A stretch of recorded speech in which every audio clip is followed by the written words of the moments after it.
If you like the video, make sure to like, subscribe, and comment for more videos like this. What are some of the creepiest, most terrifying paranormal or supernatural sightings and experiences that you still can't explain to this day?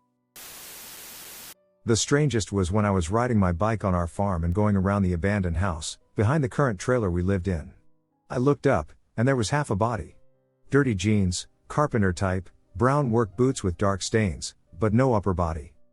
It was standing right where I was headed on my bike. I remember screaming and nearly flipping my bike and turning to get back to our porch. We went back outside but didn't notice anything unusual. I am nearly positive we had a mimic in a different house. I would be home alone and in my room or the kitchen and hear my parents talking to me, and I wouldn't ever think anything of it until about halfway through answering.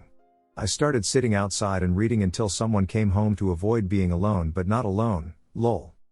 Same house as the mimic, we had shadow people, as my dad called them. They never did anything, but it's always unnerving to be minding your business and seeing shadow people walking across the living room and down the hall. I walked around in the forest behind my house all the time as a teenager. I was intimately familiar with those woods, frequently venturing out to explore and indulge in my angst.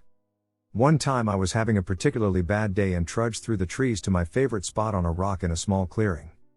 After sitting there for about 10 minutes, I started to feel strange. I felt weirdly hot, and my chest and throat got tight. With no warning, there was dead silence. No birds chirping, no leaf rustling, nothing. It felt like a heavy blanket was on me. I could only hear my breathing and the rustling of my clothes against my body and the rock I sat on. As if emanating from the sky, a sickening groan of metal on metal reverberated through the woods. I had been in those woods hundreds of times and never experienced anything like it. I was gripped by terror. I could barely get my legs underneath me so I could run the duck out of there. When I finally got home, my parents asked if I heard the noise too. It turned out they were moving equipment at the mine across the valley and probably scraped something. But what still freaks me out to this day is the dead silence and weird feeling I got before that noise. Forests are never that quiet. I grew up in a haunted house. I have a ton of stories. One story that people seem to like is about my kid, not me. Purple Mommy. I never grow weary of sharing the Purple Mommy story. If it seems familiar, I have shared it on several occasions previously. Purple Mommy. When my son was first learning to talk, he would tell us about something called Purple Mommy. It could be an imaginary friend, but these details are a little bit creepy. Here are a few of the Purple Mommy details. Purple Mommy is all purple with long hair and bright, all white eyes. At the time he mixed up purple with black, so he could have meant she was all black. Purple Mommy picks him up at night and turns off the lights. We would often find my son out of his crib in the morning, which would mean him crawling over the railing and to the ground at a time when he was barely walking. Definitely found the lights in his room off a few times too, even though he's terrified of the dark.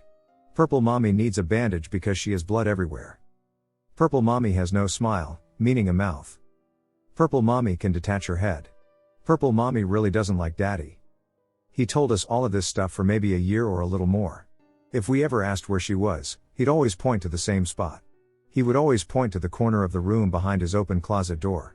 He would also wake up crying almost every night during this period. Once, during a really rough night, my wife went to ask him what's wrong, and his answer was, "Purple Mommy won't let me sleep." Don't expect anyone to believe me, but I know what I saw. When I was around 10, I was at my grandparents' house with my dad. My grandma asked me to go upstairs and grab something for her, so I did. I'd gone into the spare room to grab the thing she needed, and on my way out, there was a man standing in the doorway of another room. There was only me, my dad, and my grandma in the house. He just stood there, staring at me. We stared at each other for a good 5 seconds or so, purely because I remember being terrified and was just frozen in place, because I didn't know who this man was. I then started running down the stairs and shouted for my dad and cried. My dad came running into the hallway, and I remember yelling, "There's a man. Upstairs. There's a man upstairs." My dad ran upstairs, and there was nobody there. Nobody could have gotten in anywhere without being noticed, and it all happened so quickly that if it wasn't a ghost, there's no way the man would have escaped so quickly without being seen. I'm 31 now and remember that day so vividly. I remember what the man looked like and can still see his face now when I think about it at times or if I'm reminiscing with family and that story gets brought up. Nobody can tell me that it wasn't a ghost, apparition, or whatever you want to call it. I cannot find a logical explanation for it. But I know what I saw. When I was still living with my parents, They had some sketchy neighbors living in their apartment complex. My bedroom window in the apartment was designed to be in a flower bed behind the building, which also had a walkway, so people would walk past my window all the time. I was about 20 or so and working from home at the time, so even though I kept my blinds closed at all times, I could constantly see the shadows or outlines of people walking around back there. They'd sometimes stand a few feet from my window, in groups of 2 to 4, and talk. It was creepy. The creepiest out of all of this was this one guy, in particular. I am sitting in my office chair in my room one day, using my laptop for work, and I see a shadow pass by my window. Instinctively, I turn to look towards the shadow. Once again, despite the blinds being completely closed, you can still see some light through the tiny slats. So he sees me look towards the window, somehow. I don't know how he saw that through the tiny slats, but he did. I was uncertain whether he was truly present, so I made an effort to ignore him. As he started to walk away, I looked again, and this time, I stared at the window. Somehow, he saw me staring at him through the closed blinds, because he made this really creepy face, looking right at me, walked back towards my window, and stopped in front of it. I dove out of my office chair, threw open my bedroom door, slammed it shut, and ran out into the living room to hide and tell my parents. They were shocked and just told me to stay out there for a bit. I waited about 10 minutes or so, then opened my bedroom door and looked toward the window, and he was gone. He never did that again, but I did see him around the apartment complex on occasion, since he lived there. He never tried anything, but it sure was creepy. This is one of the main reasons why I'm glad I got out of that apartment and why I feel much safer living a few stories up. Harder for creepy people to do creepy things. When I was in junior high to high school, my family and I lived in a rented house. I had a back bedroom to myself because I was the only girl. You had to go through the kitchen and laundry room. Additionally, I had direct access to the back door. It was a tiny room, with only enough room for the full-sized bed I had and a narrow chest of drawers. I hated it because I was secluded, and this was the first time I got my room. Before that, I shared bunk beds with my brothers. I could never sleep right. However, watching Paranormal Activity 2 years before moving into this house emotionally scarred me and my siblings. I had to have a night light until I was 20, not even joking. I simply chalked it up to my extreme paranoia, imagining it instead of confronting the reality. Throughout my time living in that house, my bed would start shaking every night at either 2 a.m. or 3 a.m. My sister spent the night once, and she flipped the duck out. I explained to her, yeah, it does that, it's not a big deal. Other stuff I ignored was the posters on my wall, which were hung up with tape, would randomly just lift. Like the ends would lift upwards towards the top and drop back down. I watched it happen several times, and even though there was no airflow, I would blame it on the breeze. To be honest, I am relieved that this is the extent of my challenges, as I possess the courage reminiscent of Shaggy from Scooby-Doo. Later, I learned that my parents were involved in cleansing negative spirits while my adoptive brother was exploring the dark arts.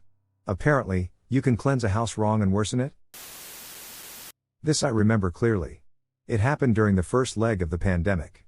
My mini Shar-Pei broke off my leash and ran into the woods near my house when I was walking him. I have acres of forest behind my house and have never explored 90% of it, so I was pretty nerve-wracked thinking I might lose him in the woods. Anyway, it was pouring rain, and I had to trudge through wet mud and countless tree branches to find him. Luckily, he had a bell on his collar so I could hear him. I was walking through the forest for a good 20 minutes and was pretty damn lost at that point. I hear the bell ringing stop, which meant my dog had finally stopped running. I traced the echo of the ring and turned a corner to an almost cave-like area with lots of big boulders, completely different from anything I've seen near my house. The first thing I noticed immediately was that everything had turned very warm, almost hot. This was April in Canada, so it was still very cold out. The second thing I saw was that many of the boulders had spiral-like drawings on them. They looked like they were drawn with charcoal. I walked behind one of the rocks, and right in front of me is a glass door, like a very expensive-looking door you'd find on a modern suburban home. The door was just standing there, frame and all. I peer down, and there's my dog. He wasn't out of breath from running or checking his surroundings, though. He was peacefully ducking asleep on a pile of leaves right in front of the door. My dog rarely sleeps during the day and never outside, so this was bizarre as shit. Frustrated at my dog for making me walk that far out, I simply woke him up, leashed him back, and took him back the way I came, not getting lost, somehow. It took until about a day later to realize how ducking weird the whole situation was. Part of me wants to see if I can find and explore that area again, but man, I get such an unsettling feeling thinking about it in retrospect. It's like I wandered into somewhere I wasn't supposed to see. We went to visit my father's family at a ranch in Michoacan, Mexico, around 1988 or 1989. I was pretty young, maybe 4 or 5 years old, and my parents told me a vivid story that I freaked out because I saw a small, red, devilish-looking creature by the bedroom door waving at me and playfully spinning in circles, asking me to come play. My father said it occurred at night and probably on more than one occasion because we left after my grandmother warned him it could kidnap me if they weren't careful. The ranch house we stayed at had a lot of paranormal activity, like small flames coming from the ground and gold pieces found on the floor. His family heard voices in their sleep telling them to dig up and destroy the house to find more treasure, but they never did because they thought it was a curse or a demonic trick. I'm still a deep sleeper because I usually knock out as soon as my head hits the pillow, and it's hard for me to wake up, but to this day I do not like being in the sight of open doors at night. They make me feel like there's something around the corner, and I'm hesitant to look. I live in the suburbs, and we have a few vacant houses and land with wild grass on it. We also have a forest behind our street, and keep in mind that we have a lot of elevation. One night, I went out to exercise. I did my usual route, 3 kilometers running plus 2 kilometers walking. At the very end I was exhausted because I somehow managed to run through all the hills we have here. I only had like 600 meters left. I remember that day being weird in a way. I left without my phone, and the neighborhood dogs were silent. There was no sound from TVs or people talking. All I could hear was the sound of wind hitting the trees in the distance. As I was passing by this empty lot, I heard noise coming from the tall grass, something big. I could actually feel it getting closer as I moved. Many things went through my head, and I knew that if I got attacked, I wouldn't be able to run far because I was already spent. I couldn't just wait and find out, so I started to walk faster and tried to control my breathing in an attempt to not be noticed. Finally, it emerged from the grass. I could see black horns and black eyes, but even with the lamppost around us, it was hard to actually pinpoint what I was seeing. It kept there for a moment, and as I moved, my angle from it was improving and allowing better analysis. In my mind, it could only be a Baphomet. All that bravado about selling my soul would be put to the test right now, and I had to be brave about it. But eventually, it moved closer to the light, and I could finally see, it was a bull, a black bull. The empty lot wasn't even big, but for some reason, there he was, in a residential area, hiding and munching on grass. I've never been so scared about paranormal events in my life, so that was intense, I guess. One night, I spent a sleepover at a friend's house, which was built in the early 1900s. Her brothers always said they saw an older woman in the basement. I just assumed they were being jerks. One night I woke up to loud talking and could hear everyone in the kitchen. I looked over where my friend was sleeping, and she wasn't in her bed. Assuming she had gone downstairs for breakfast. Didn't realize at the time she was actually in the bathroom. As I walked down the stairs, the voices got louder, just general chit-chat, and I could smell bacon and eggs cooking and could hear the bacon sizzle, but as soon as I touched the bottom step, all the sounds disappeared, no smell. I walked into the kitchen, all the lights were off, the stove was cool, and no one was to be found. I went back upstairs to find my friend. As I walked up the steps, she was coming out of the bathroom. I told her what had happened, and she told me I was dreaming. The next morning I was up before her, so I know she never mentioned it to her older brother, but he scolded us for being so loud in the kitchen so early in the morning. That house just gives me the creeps. They moved, and whoever it was moved with them also. Their new house still gives me the creeps, and multiple people have seen the older lady in various parts of the house. Even new friends who haven't heard about her before can describe what she looks like. Years ago, 1970s, I and a couple of boy cousins were all staying at Grandma's house for the weekend. All 4 of us, little brother, were in the front bedroom of the house, where there was an attached covered porch that led to the backyard. Anyway, we were all talking to each other around midnight when we suddenly heard something in the attic above us. The house was built in the 1920s, it sounded like something, an animal maybe, was walking across the ceiling from one corner, across the middle of the room, to the far corner. It didn't sound like a 4-legged creature, but rather it sounded like tiny footsteps. It would walk a few steps and then stop. Then take a few more steps and stop. We would get quiet and listen for a second, then eventually start talking again.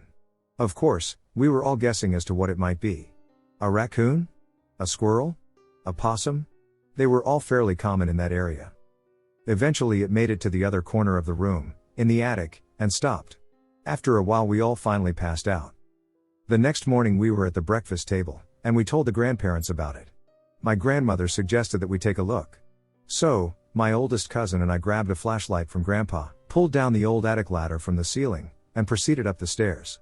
Once we were up there, we began to make our way towards the space above the room where we were sleeping. There were a few stacked boxes, but it wasn't too difficult to make our way through. Eventually we shined a light towards the corner of the attic where the sound had stopped. There, sitting down facing us, was a creepy-looking Mexican marionette doll. The kind on strings. With small wooden feet and all. We both ran out of there and never returned to that attic. For context, I am 32, and I became aware something was paranormal about my house very early on. Activity continued until I finally left home. I grew up in a very old house, which had weird phenomena constantly happen. Nobody wanted to visit my house. My friends were shit scared of staying over and would most often leave before it got late. One friend stayed over a couple of times but refused to go upstairs alone, citing the top floor as the most haunted place. Nothing significant, such as apparitions, voices, or objects moving, ever occurred, but the atmosphere was consistently heavy and oppressive. It made walking down the hall at night seem incredibly daunting, almost like an impossible task. Sometimes, despite my desperate need for the bathroom, I would hide in my room all night because the hallway felt so forbidding, as if it was waiting to capture me. Sometimes you would reach out for the bedroom door handle or even look at the door, and you'd feel something wrong on the other side.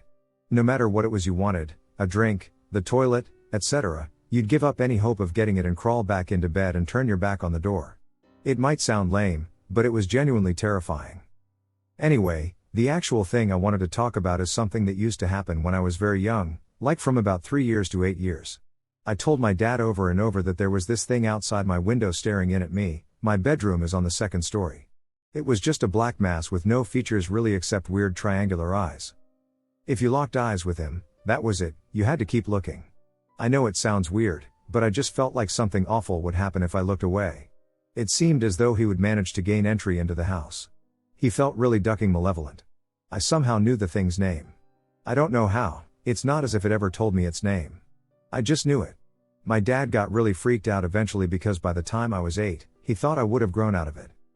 Except this thing was real and not a fantasy to be grown out of. I eventually changed rooms to the opposite side of the house, and the creature never reappeared again. But my old childhood bedroom was one of the rooms in the house that had the worst feeling, oppressive, wrong, etc. My dad tried sleeping in there for a few weeks when we decorated and ended up sleeping downstairs on the sofa.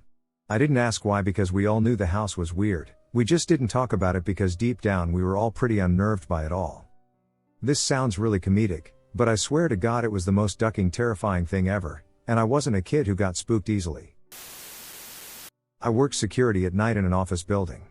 The job was relatively simple, all I had to do was sit at the desk and periodically check the offices and the car park. I also had to check the storerooms in the car park because they left them unlocked if they were empty, and homeless people would sneak in and camp in them.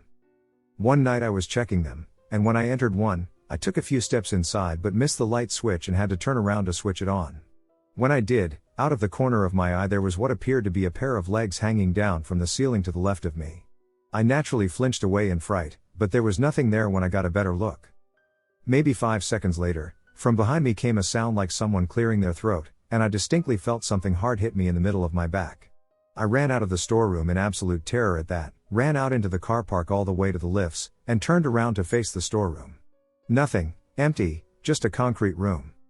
Knowing that leaving the door wide open with the light on would result in a reprimand, I made my way back to turn it off. I took maybe 3 steps, and then through the open door I saw something swing back and forth like a pendulum past the light. Nope, I'm out of here. See you later. I asked around the other guards if any had similar experiences or knew of a death in the building, expecting a gruesome tale, but nope, nobody else ran into it or knew of any deaths. I worked there maybe 3 more years, reluctantly checking the room, from outside only, but it never happened again. I had a big purple bruise the next day between my shoulder blades, so that's how I knew I wasn't imagining it all. I'm a 26-year-old male. I've always believed in ghosts to a degree, but I also maintain a healthy level of skepticism. Anyway, this freaked me out. I recently moved in with my older sister due to financial difficulties. Our mom died last year, and I'm only saying that because I feel like it makes the most sense to be her. So we had some drinks last night, Christmas Eve, and I woke up around 1 a.m. and went to the kitchen for water because I was dehydrated from drinking. When I was going back to my room, something caught my eye in the living room. I turned to look, and I felt like I could see a person sitting there. It appeared to be the silhouette of a person sitting in the darkness. My first thought, still buzzing, was that if someone was here, they wouldn't be sitting on the couch in the dark. So I decided not to freak myself out and went back to bed. This morning my sister and I were talking, and she asked me if I ever felt like you see someone in the corner at night. I told her, "It's funny you say that because last night I went to the kitchen for water and swore I saw someone on the couch." She was like, "Dude. I got up for water and swore someone was sitting there too." Or something to that effect. The experience was truly chilling.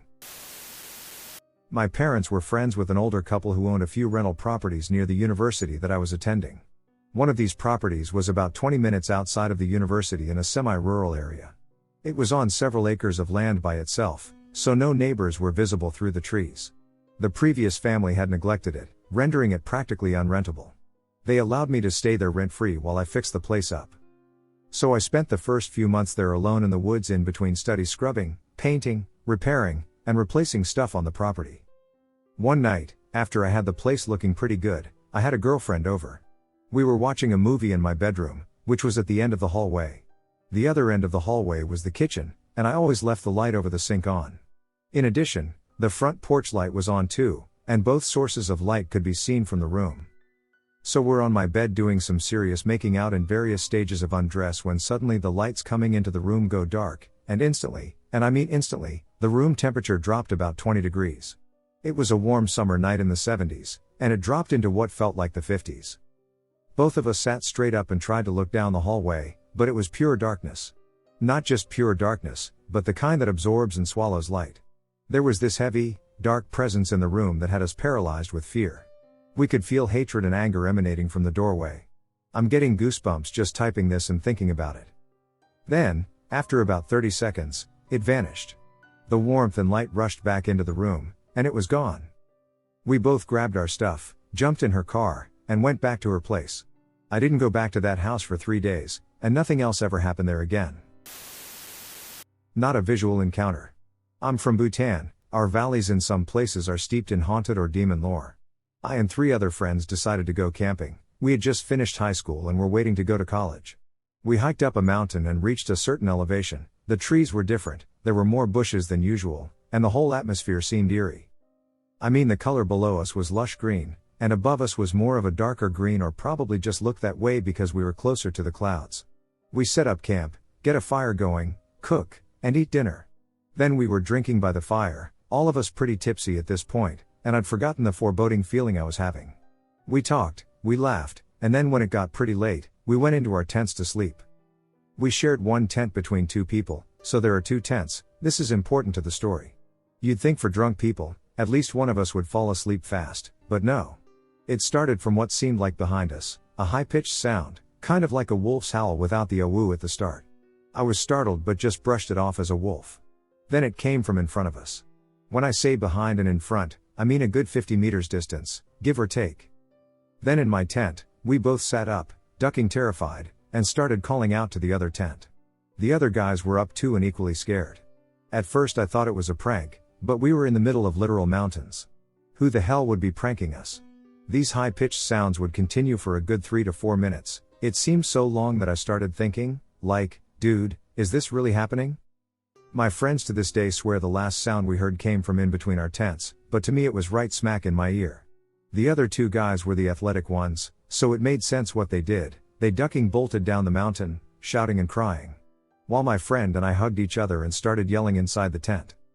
The sound stopped, but my heart didn't. I'm surprised I didn't wet myself. My friend and I, after what seemed like forever, started making small talk like these duckers ran. Maybe it chased after them. We were stuck there for 4 hours after this. The 2 got down to the valley and brought the local folks to take us back. I'm writing this with goosebumps and chills up my spine. Had a lot of nightmares after that, and now it's better. I was in the hospital for a while. When I was 8 years old, I had some problems. I remember every once in a while at night I would sneak out and try to avoid guards. While out I would steal an extra bottle of water and then go back to bed. I stopped doing that. At first I didn't notice what my shadow was doing. It stalled and moved at a slightly slower pace than me, but it eventually caught up. During a new moon, I heard a rustle and saw a black figure behind me, crouched at the end of the hall. It slowly moved towards me, but the humanoid shape was too balanced, almost like it didn't move at all, and its knees went almost above its head. I thought it was a guard messing with me until I woke up because of 3 loud knocks on the heavy oak door to my room. The staff rushed in and informed me that they knew I wasn't sleeping, which freaked me out. They then proceeded to tell me not to knock on my door. A few nights later, I finished my water bottle earlier than usual. So as I was going out to get one, I was halfway away from the kitchen when I froze up with fear, and for some reason I immediately knew where it was. It was to the right of a gurney down the hall. It was sitting there as if waiting for me to walk by.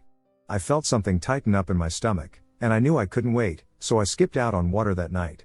I told the staff, but they didn't listen.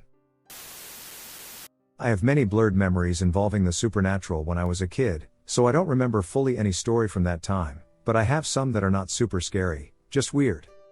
In 2022 I was living with a friend who has a dog and a cat. The cat quickly became really affectionate to me, and whenever I was returning home, she would stay right at the apartment door, inside, so when I opened the door, she would come out to greet me in the area where the elevator is. I remember one day seeing her slipping through the door and going directly to the elevator, and the elevator door closing. I quickly went to call the porteria to let them know when I thought about checking the TV cardboard box inside my room, and there she was, sleeping.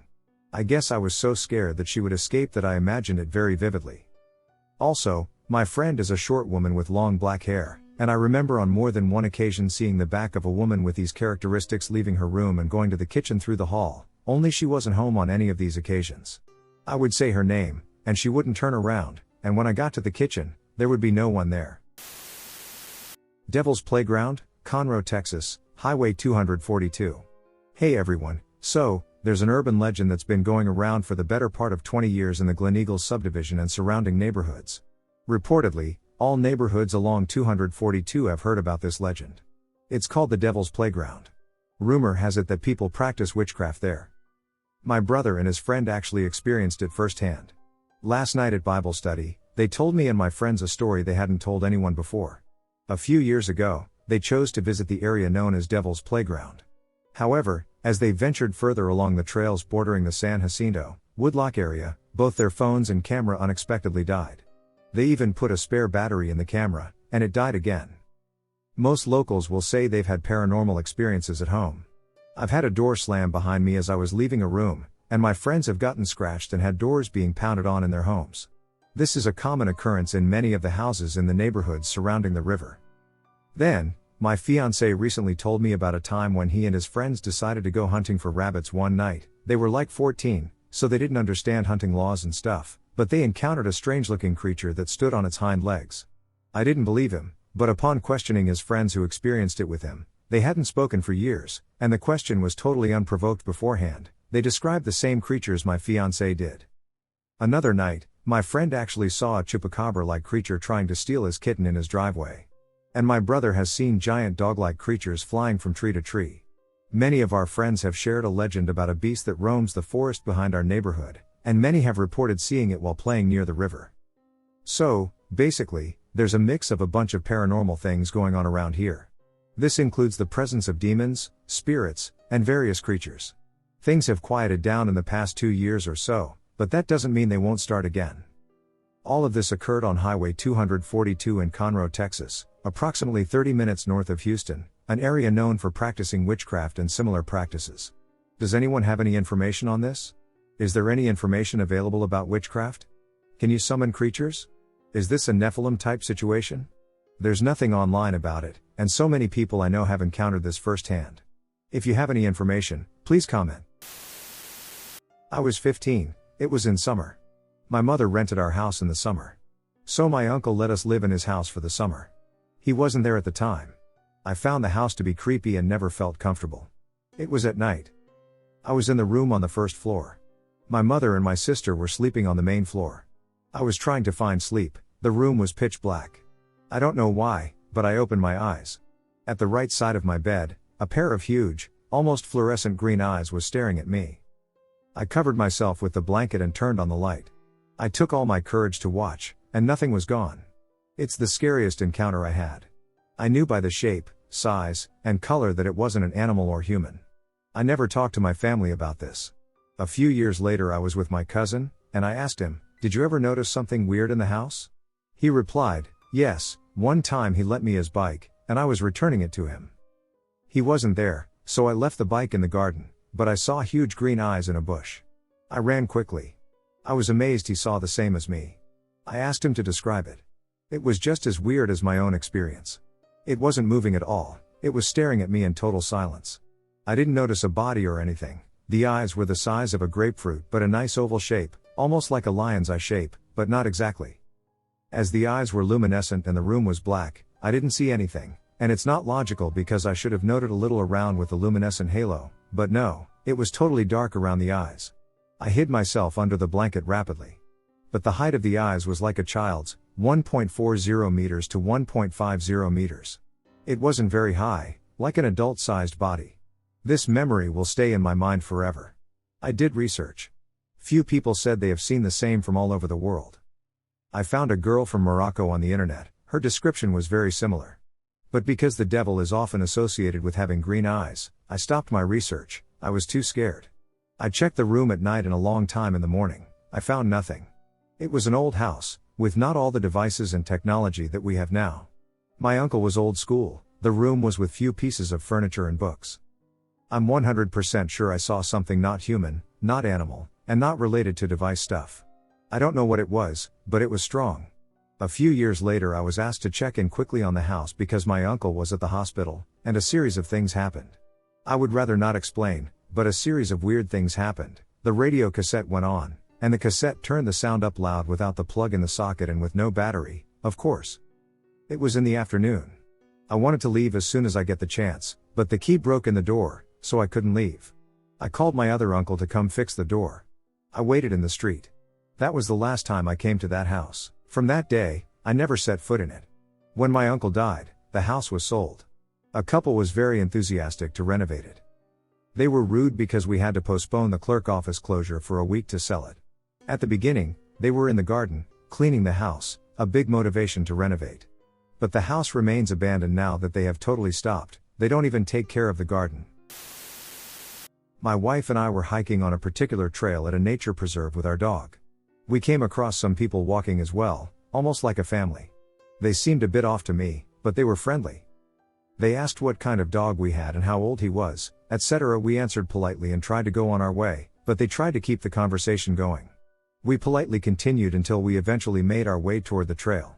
About 3 minutes later, my wife and I were quiet, and she said to me, "Where did they come from?"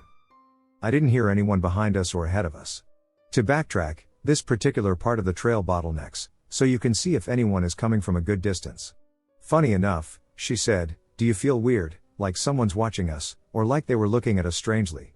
I didn't say anything for a minute, and she asked, "Did you hear what I said?" I said yes, I did. "How did you know that?"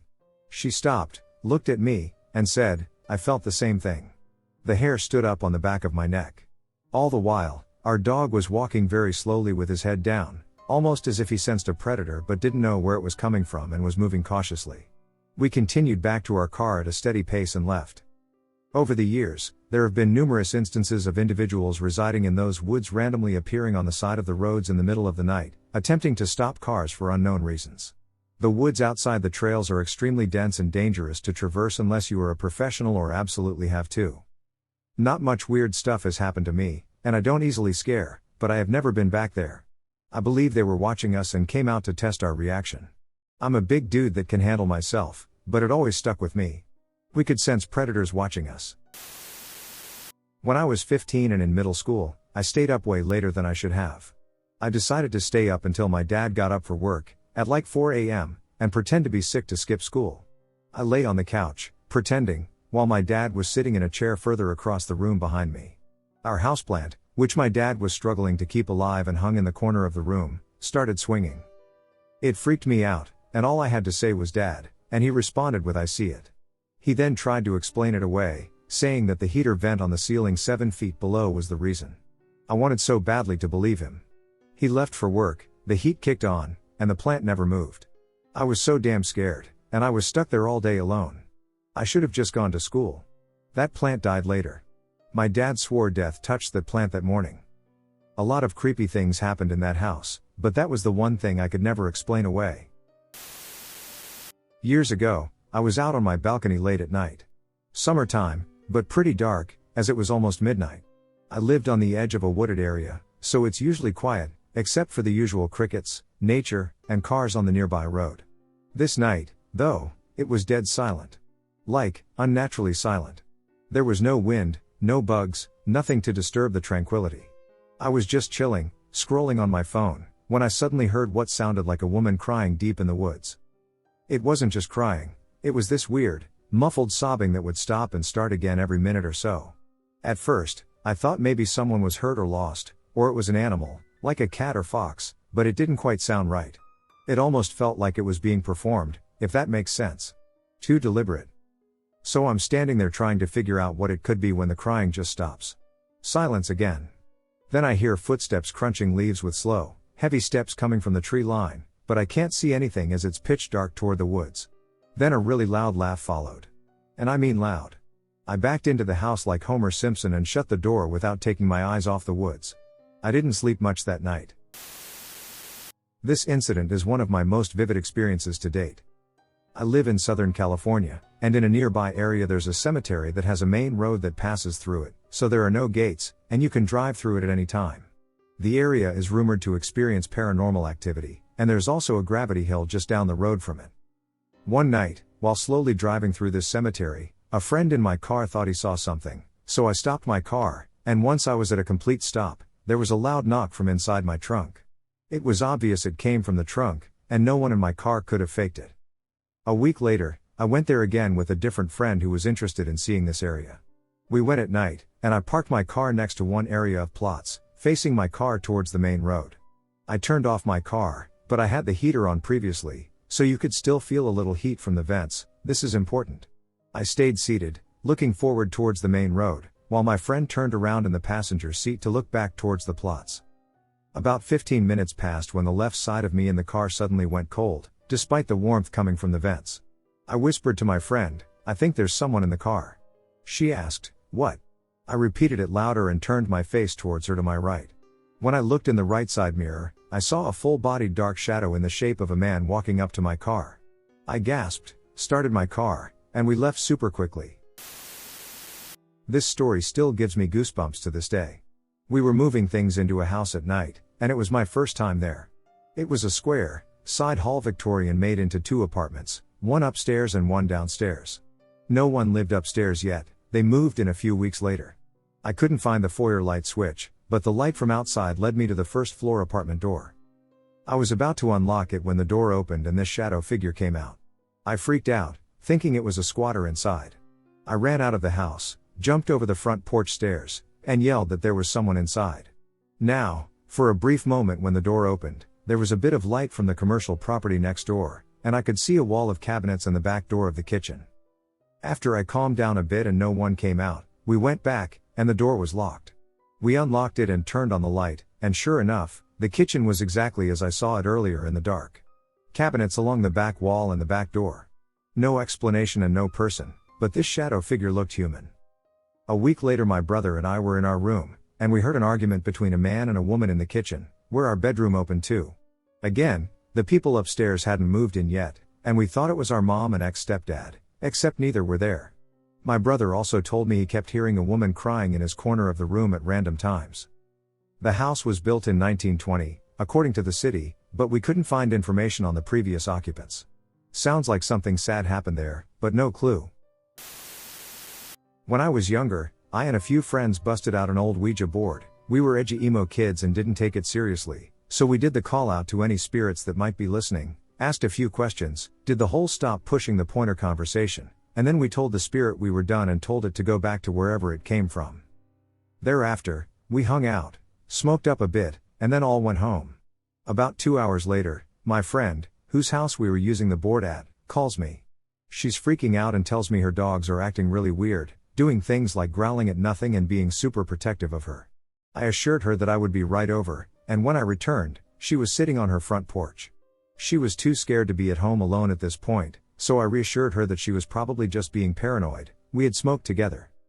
As I mentioned, but it was a few hours earlier, I was really just trying to calm her down, so I then told her we'll go check it out together, so we go inside, and everything was pretty normal aside from her dogs seeming like they were really high strung, but I brushed that off as them feeding off of my friend's nervous energy. But as soon as we started making our way upstairs, the dogs forced their way past us and started growling as soon as they hit the top. The straw that broke the camel's back for me was when we were in her room. One of her dogs turns, looks at me, and starts backing up and barking. And I don't mean playful barking like when you're at the dog park, I mean barking like she was trying to tell the town Tommy was trapped in the well. Honestly, it sounded like she was screaming more than barking. I tried to calm her down, but she was losing it.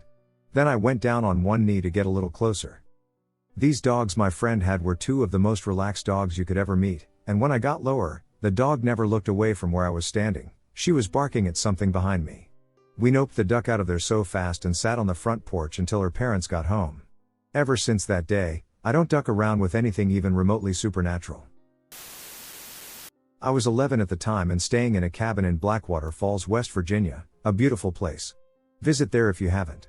It was my third night there, and I woke up from a nightmare around 2 to 3 a.m. The nightmare went like this. I woke up in the middle of a field, it was pitch black, and I couldn't see anything. All of a sudden, there was a massive bang, and I shut my eyes.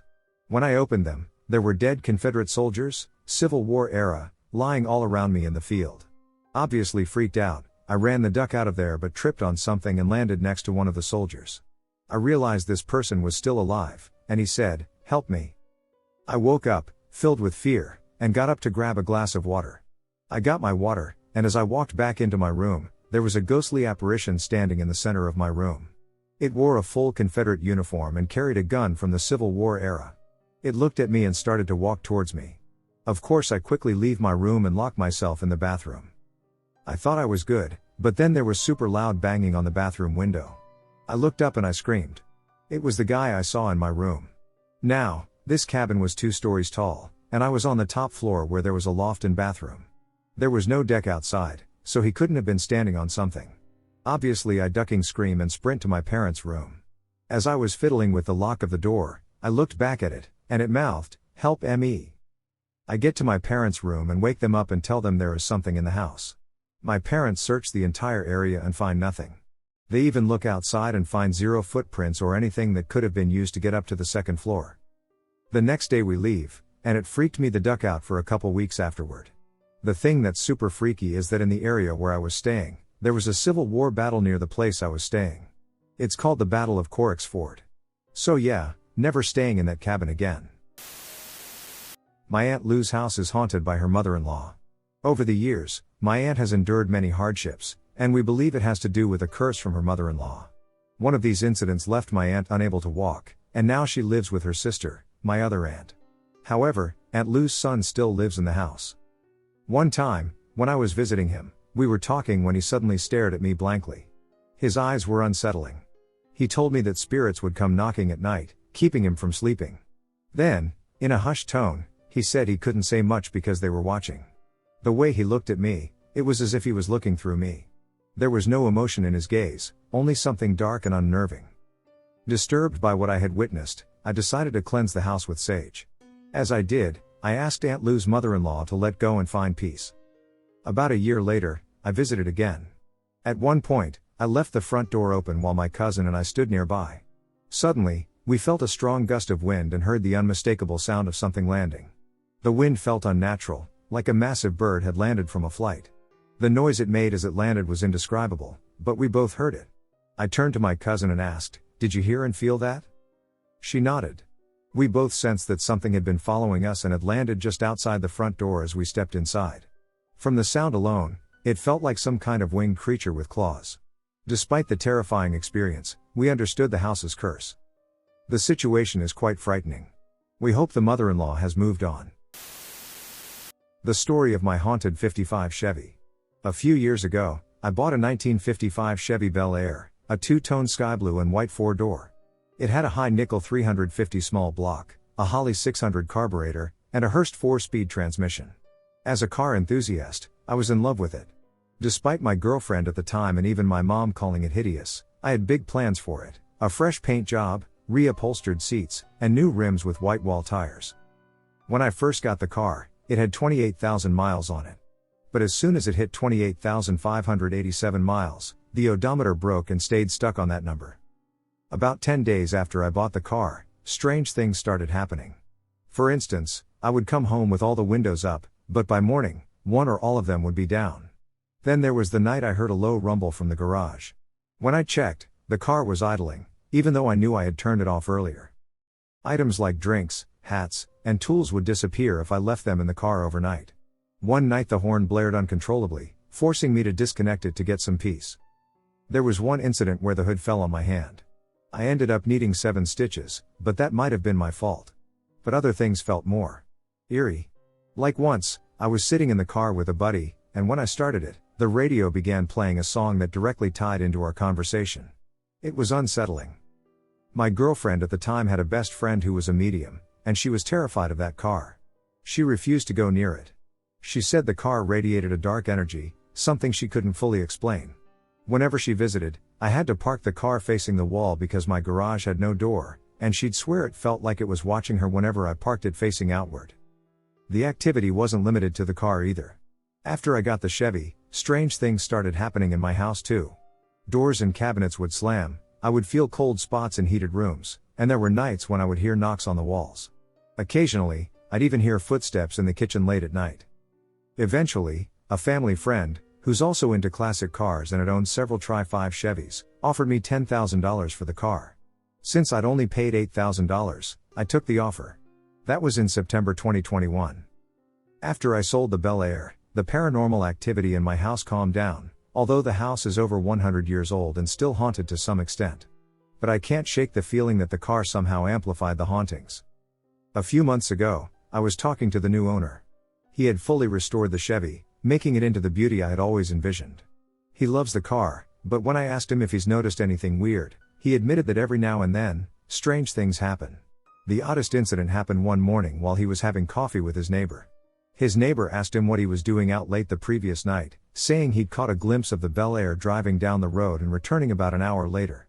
The new owner, though, swore he hadn't left the house that night, let alone driven the car. I live in my childhood home with my family, and it is haunted. My dad shot himself here when I was 13. After we moved out, my uncle moved in. Later, his girlfriend overdosed and died in the bathroom. My mom rented the house out for about 15 years to different family members and friends, and numerous people have weird stories of seeing ghosts or just odd things happening. My family moved in 2015, and all 5 kids and my husband have told me tons of stories of paranormal encounters, but I don't typically experience much. I've had lots of weird things happen but can usually come up with some sort of reason it wasn't actually paranormal. Yesterday my husband went to a group meeting, and I was here alone with my dog. We heard weird noises coming from the basement and were freaked out. It sounded like someone slamming the downstairs bedroom door over and over. It happened about 6 different times. I was too scared to go down and look around. Later, I fell asleep on the couch watching TV. I woke up, and I could feel someone looking at me. I couldn't open my eyes all the way, but I could see a tall person wearing all black standing over me. I tried to scream for my husband, but nothing came out. I tried opening my eyes all the way to see who it was, but I couldn't open them, and it was blurry. I couldn't move or do anything. I could hear the TV clearly and what was playing and hear the space heater running next to me. The person then moved and sat on the couch by my feet. They sat on my blanket so I could feel it tightening over me. I was so scared, and I just couldn't move. I tried as hard as I could to scream, sit up, or just open my eyes to see who it was. Finally, my eyes opened, and they just disappeared, and I could feel my blanket loosen. I don't know if this was a dream or an encounter, but my heart was pounding, and I was drenched in sweat, and I felt like I couldn't breathe and had to run to get my inhaler. Something runs upstairs every night. When I was younger, I was friends with this person who lived in a fairly big, old house. I occasionally went around to hang out, but I'll never forget the time I stayed there overnight. We were playing games on the Xbox in his room, and it was quite late at night. I've always been into paranormal stuff, so naturally I was asking about his old house, as I know he has seen and heard things there. Anyway, he was telling me stories about his house, and he said he always keeps his door closed at night because he doesn't like the sounds he hears. I asked what he meant, and he told me that almost every night at around midnight or just after, he hears footsteps coming up the stairs, and once it reaches the top, he hears more, but this time running directly at his room. His bedroom is at the end of the landing upstairs. He told me that he has never been able to keep the door open to find out what it is. I didn't believe this completely and thought it might be a joke, so he said, Try to keep the door open and see if you can handle it. So I challenged myself to that and decided I'd keep the door open to find out. It got later through the night, and eventually it reached midnight. A few minutes passed, and I began to hear those footsteps up the stairs. At first I did think it could have been a family member, but I then realized they'd all gone to bed and all of the lights were off outside of the bedroom. I listened as it got closer, and it was like someone just walking up the stairs like normal, except when it reached the top, there was nothing there. I could see the stairs from the bedroom. Moments later, I heard footsteps gradually running towards the bedroom, but I panicked and shut the door as fast as I could. I couldn't bear to see what could happen. To this day, years later, I still wonder what it could have been, and why almost every night that happened. I wish I could go back and do it again, as I think I could handle it a lot better. I'll never stop thinking about that experience. This is a weird one. We're in suburban Southern California. It's 1997 to 1998. I'm 16-17, and my best friend during high school and I were on, insert hallucinogen here, I think it might have been DXM, a powerful hallucinogen in cough syrup. This was before we moved into more traditional hallucinogens like acid and shrooms. It was late at night, and his parents were asleep. We were in the computer room. Our usual Friday night thing was I'd watch X-Files while he'd play Might and Magic 3 on the PC that sat in front of the window that looked out onto their front yard. I don't recall what made us look out the window, but something did, and when I peered through the blinds, I saw what looked like a Galadriel-type thin, blonde-haired woman in a long, flowing white gown with long sleeves where the big tree in their front yard had always been. She looked left. She looked right, all with her back toward us. She kind of kept looking left and right, a little anxiously but not with any overt concern or panic speed that gave us any concern for her. I looked at my friend and just said, "What's she looking for?" He responded, "I don't know, it looks like she's looking for a bus or something," which was strange because they lived on a cul-de-sac and the bus didn't stop there. We just watched her for a few seconds more, then went back to our respective distractions and didn't really think much more of it beyond it being weird there was some lady in his front yard. We were way too high to do anything about it, so we just kept watching TV and playing the PC game. Cut to 2019. We both live in Washington. I'm staying at his house one weekend, and, as we often did, we're reminiscing about our high school days and the massive amounts of drugs we used to take. I became a Buddhist at 19, was ordained a Tibetan Buddhist monk at 23, albeit briefly, too young for that much spiritual withdrawal at that age, and have been a practicing Buddhist for 2 decades now, with all the requisite complicated cosmology and many paranormal experiences and spiritual oddities appropriate to someone who's been absolutely in the mystery and path of a sincere and dedicated tantric Buddhist practitioner.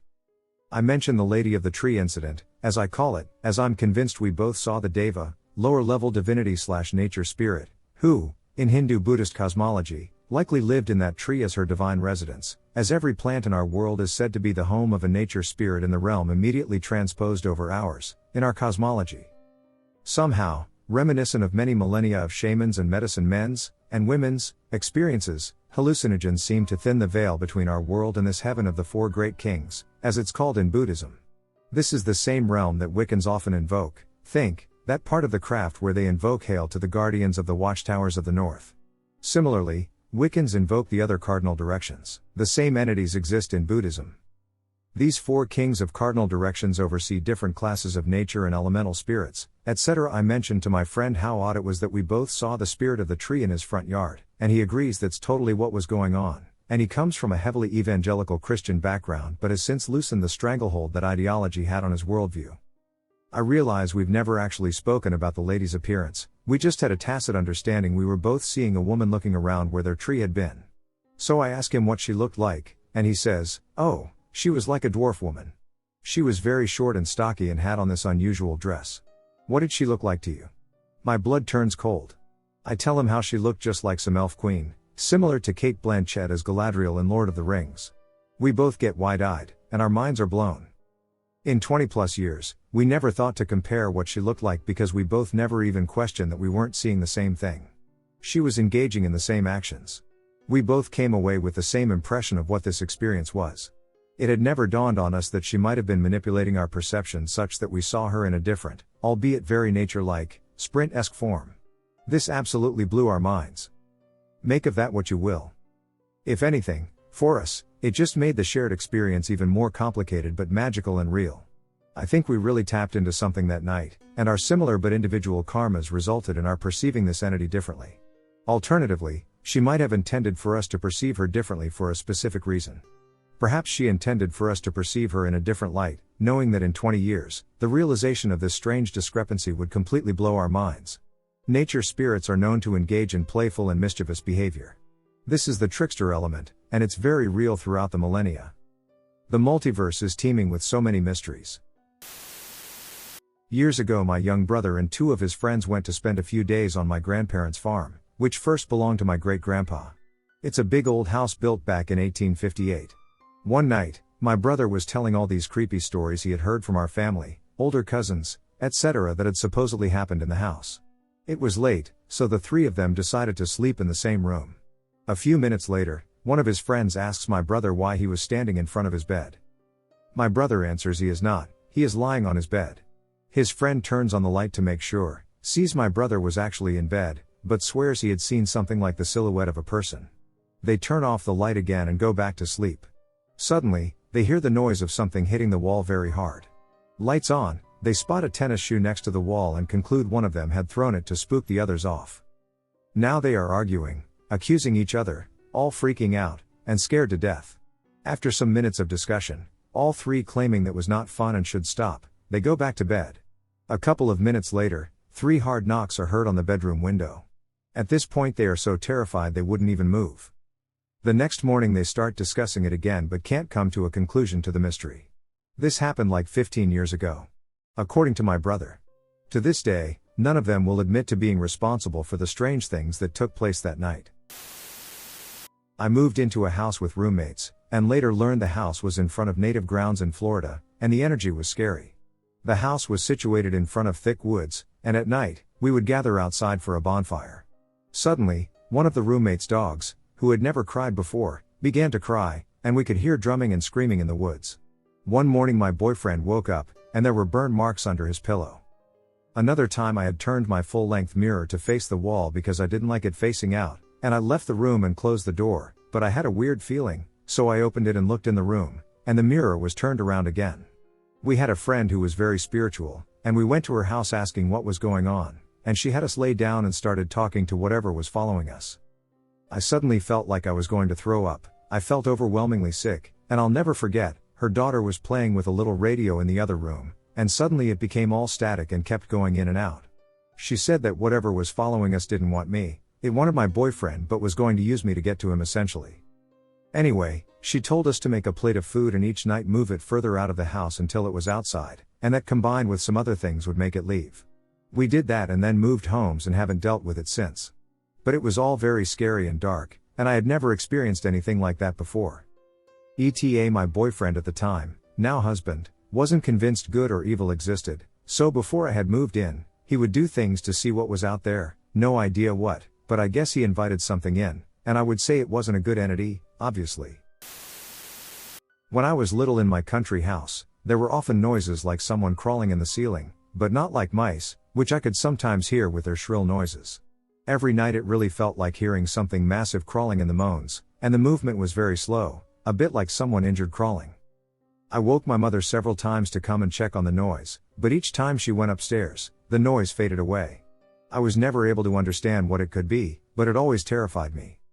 In the same house, I come out of the toilet, and it's a corridor barely 1.50 meters long with 3 doors, the one from my bedroom, the one from my little brother's bedroom, who also claimed to hear noises at night, and the door to an attic, which we never go into. The attic contains only insulating material and a few items that gather dust. And so, without knowing how you explain how, I'm heading towards the bedroom after my business when suddenly I freeze, and I feel the need to look at the attic door, and there at that precise moment I say in my head, imagine the door opens. And I had barely finished thinking about this idea when my blood ran cold when I saw the door open slowly without any noise. I remained frozen in place for a good 2 seconds, and then, since I'm one of the people who confront when they are afraid, I threw myself at the door to see what was behind it, and there was absolutely nothing. I never understood why I turned around at that moment to look at that door, something I never do. Even less why I said to myself, well, it would be funny if it opened. And then the fact that it opened right after when I thought that. It was truly terrifying. I experienced other strange things in this country house where my parents still live and where I still have my childhood bedroom. Nothing extraordinary, no apparition, but a manifestation, as I like to call it, which made me shit myself. I was staying with a friend in the wake of a really bad breakup between him and his wife. They had deteriorated as a couple, and it seemed she did as well, as a person. When I got to the house they had shared, I instantly knew why. That house wasn't right, and there was something very dark that occupied it. I had been there a few days. Having recently experienced my breakup of a long-term engagement, my friend and I were pretty much just drowning our sorrows every night with booze and substances.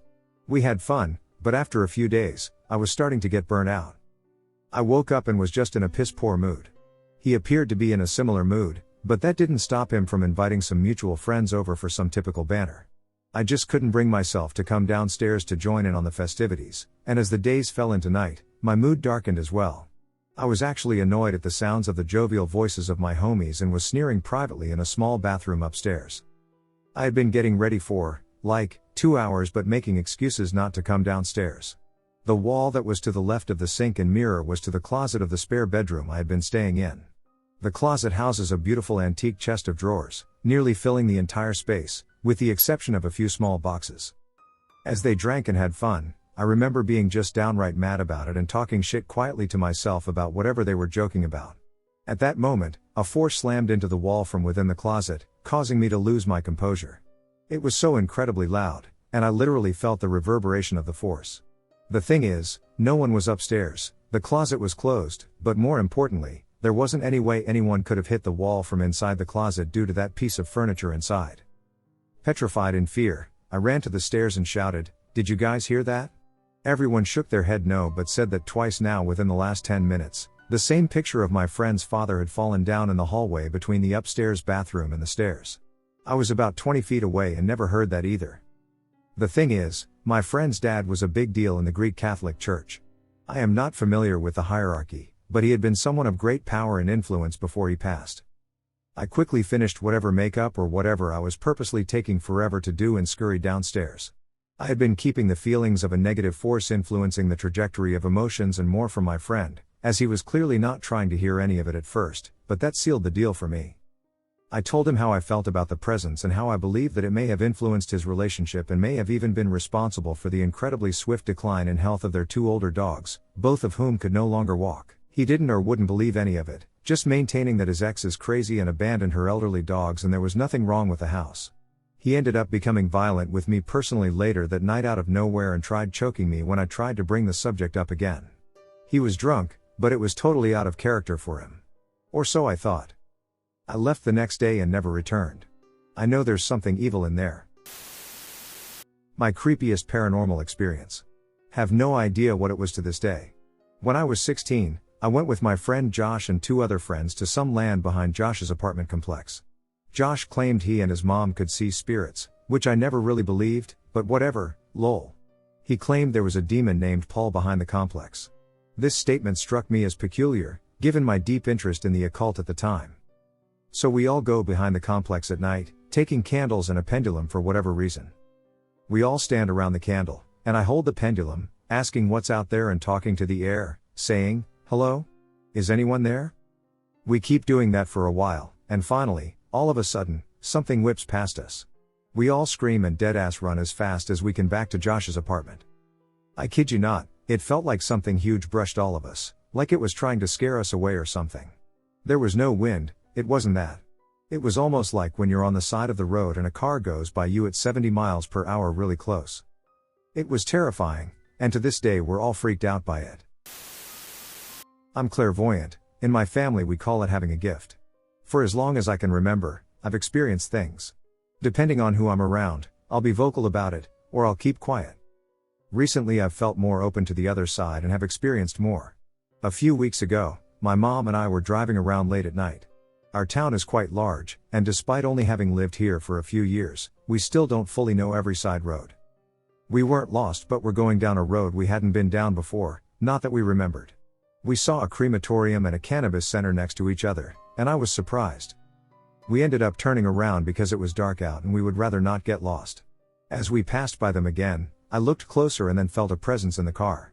I refrained from speaking, as I wasn't sure if she was indeed passing through, and I didn't want to disturb my mom, who is also clairvoyant, while she was driving in an unfamiliar place. The way my gift works is I'm able to talk to the ghosts in my head, and they often show me pictures or scenes or memories. For me, it's easy to differentiate between people, they've walked the earth before, and what I call entities, not of the earth. I'm not too positive if that's the technical term or not, though. The woman who joined us in the car started talking to me. I wasn't completely sure if she wanted to just share her story with me or was searching for help. She began by presenting herself to me, drenched from head to toe and appearing to be drowned. She had seaweed and other debris from the ocean on her, and her dress was ripped and dirty. She was very distraught, and I felt immense sadness from her. I asked her what she wanted from me and how I could help her. She got angry with me that I didn't understand right away and got closer to me. I was sitting in the passenger seat, and she was in the back seat directly behind me. She was already hunched over close to me, but I didn't mind. When she got angry with me, she placed her hands on my shoulders, and I could see how much she was decaying. I told her I was so sorry that happened to her, and I'm not sure if she was just angry in general or what, but she wrapped her hands around my neck and started to choke me. My instinct was to react angrily, but I was afraid it would make it worse. I already was struggling to breathe. I told her kindly, "I can't help you if you hurt me, please take your hands off of me." She hesitated, and I asked again but more firmly, and she let go. I thanked her and asked if she had been strangled, and she told me yes. She then showed me a boat and water, and as quickly as all that happened, she had left the car. A few days later my mom and I were driving, and I was telling her about it, and she immediately picked up on what happened. We slowly pieced things together, and my mom brought my attention to other things I missed because the lady had gotten physical with me. We believe she was strangled, like I said, and whoever did that threw her in the ocean off the boat, thinking she was gone and she had drowned. I think constantly about this woman, and I sincerely hope she finds peace and is able to move forward in the afterlife. I moved back in with my mom. I've had a number of experiences at her house before. Fell asleep on the couch right outside of her room. Her bedroom door is right next to the garage door. So from where I was sleeping, I had a clear view of her bedroom door and the garage door. I woke up out of a dead sleep, and it was completely silent. I sat up and noticed my mom standing at the garage with her back to me. She was slowly turning the door handle as if to silently open the door. This weirded me out, so all I said was, "Mom?" And she turned and bolted to her room, but I heard no footsteps. A minute later, I heard my mom's bear-like snoring. I was so scared my head started spinning from the adrenaline. I was super scared, so I sat there for a few more minutes, then finally went into her room and looked all around. She was still snoring, so I woke her up. I hoped she would be able to tell me what she was doing. She woke up so confused, and I asked if she needed help grabbing anything out of the garage. She looked at me like I was crazy. I 100% believe whatever I saw was not my mom. I have lived with her for most of my life, and she has never sleepwalked. I'm uncertain about the cause or if it was just a manifestation, but I'm certain it wasn't sleep paralysis or a dream. I cry when I talk about it. I might have invited something in my house, and now it's haunted. My house is haunted, and I wasn't totally sure, but too many things have happened for it to be a coincidence. A little backstory, we have a small graveyard in my backyard, and recently I've been practicing with tarot cards. My partner and I were outside late one night, and I jokingly said, "I want to see what your mom saw that night," because my mother-in-law has claimed that 2 decades ago she saw a ghost that looked like a Civil War soldier walking on the driveway. I shouldn't have joked because I'm scared that between tarot, which I haven't touched since this all started happening, and that stupid joke that I made, I invited something into the house. After I made that joke, the same water bottle in the kitchen kept falling to the ground on its own, and it did so 3 separate times. The next day my mother-in-law was over, and we weren't home, but she told us that she heard a knock on the door and had paused her phone call and the TV to answer it. She said no one was there when she opened the door, only one other person was in the backyard. She asked him if he knocked, but he was doing yard work, and he said he didn't see anyone walk up. The next day after that, nothing really happened except the water bottle fell over once again, the same one. Then yesterday morning the doorbell rang, my dog started barking, and we have contractors at the house, so I got up because I thought they needed something, but before I even got to the door, I saw on the cameras that there was no one standing there, but I still opened the door. I asked the person on the ladder if he needed anything, and he said he didn't ring the doorbell. There was another contractor in the backyard, but he was also on the ladder and wouldn't have had enough time to have rung the doorbell and get to the backyard. I was spooked, but I ignored it. Then early this morning at 1:30 a.m., I woke up to my dog barking, growling, and huffing at the room door that we had slightly open. He only barks like that if he sees someone, and usually if he hears something outside, he'll go to the living room, but he stayed in the room and was looking directly at the door, barking nonstop. Then I sit up, and he's only huffing at the door at this point, but then my laundry bin, which is right next to the door and has clothes in a bag, just falls out, and my clothes fall out 2 more times.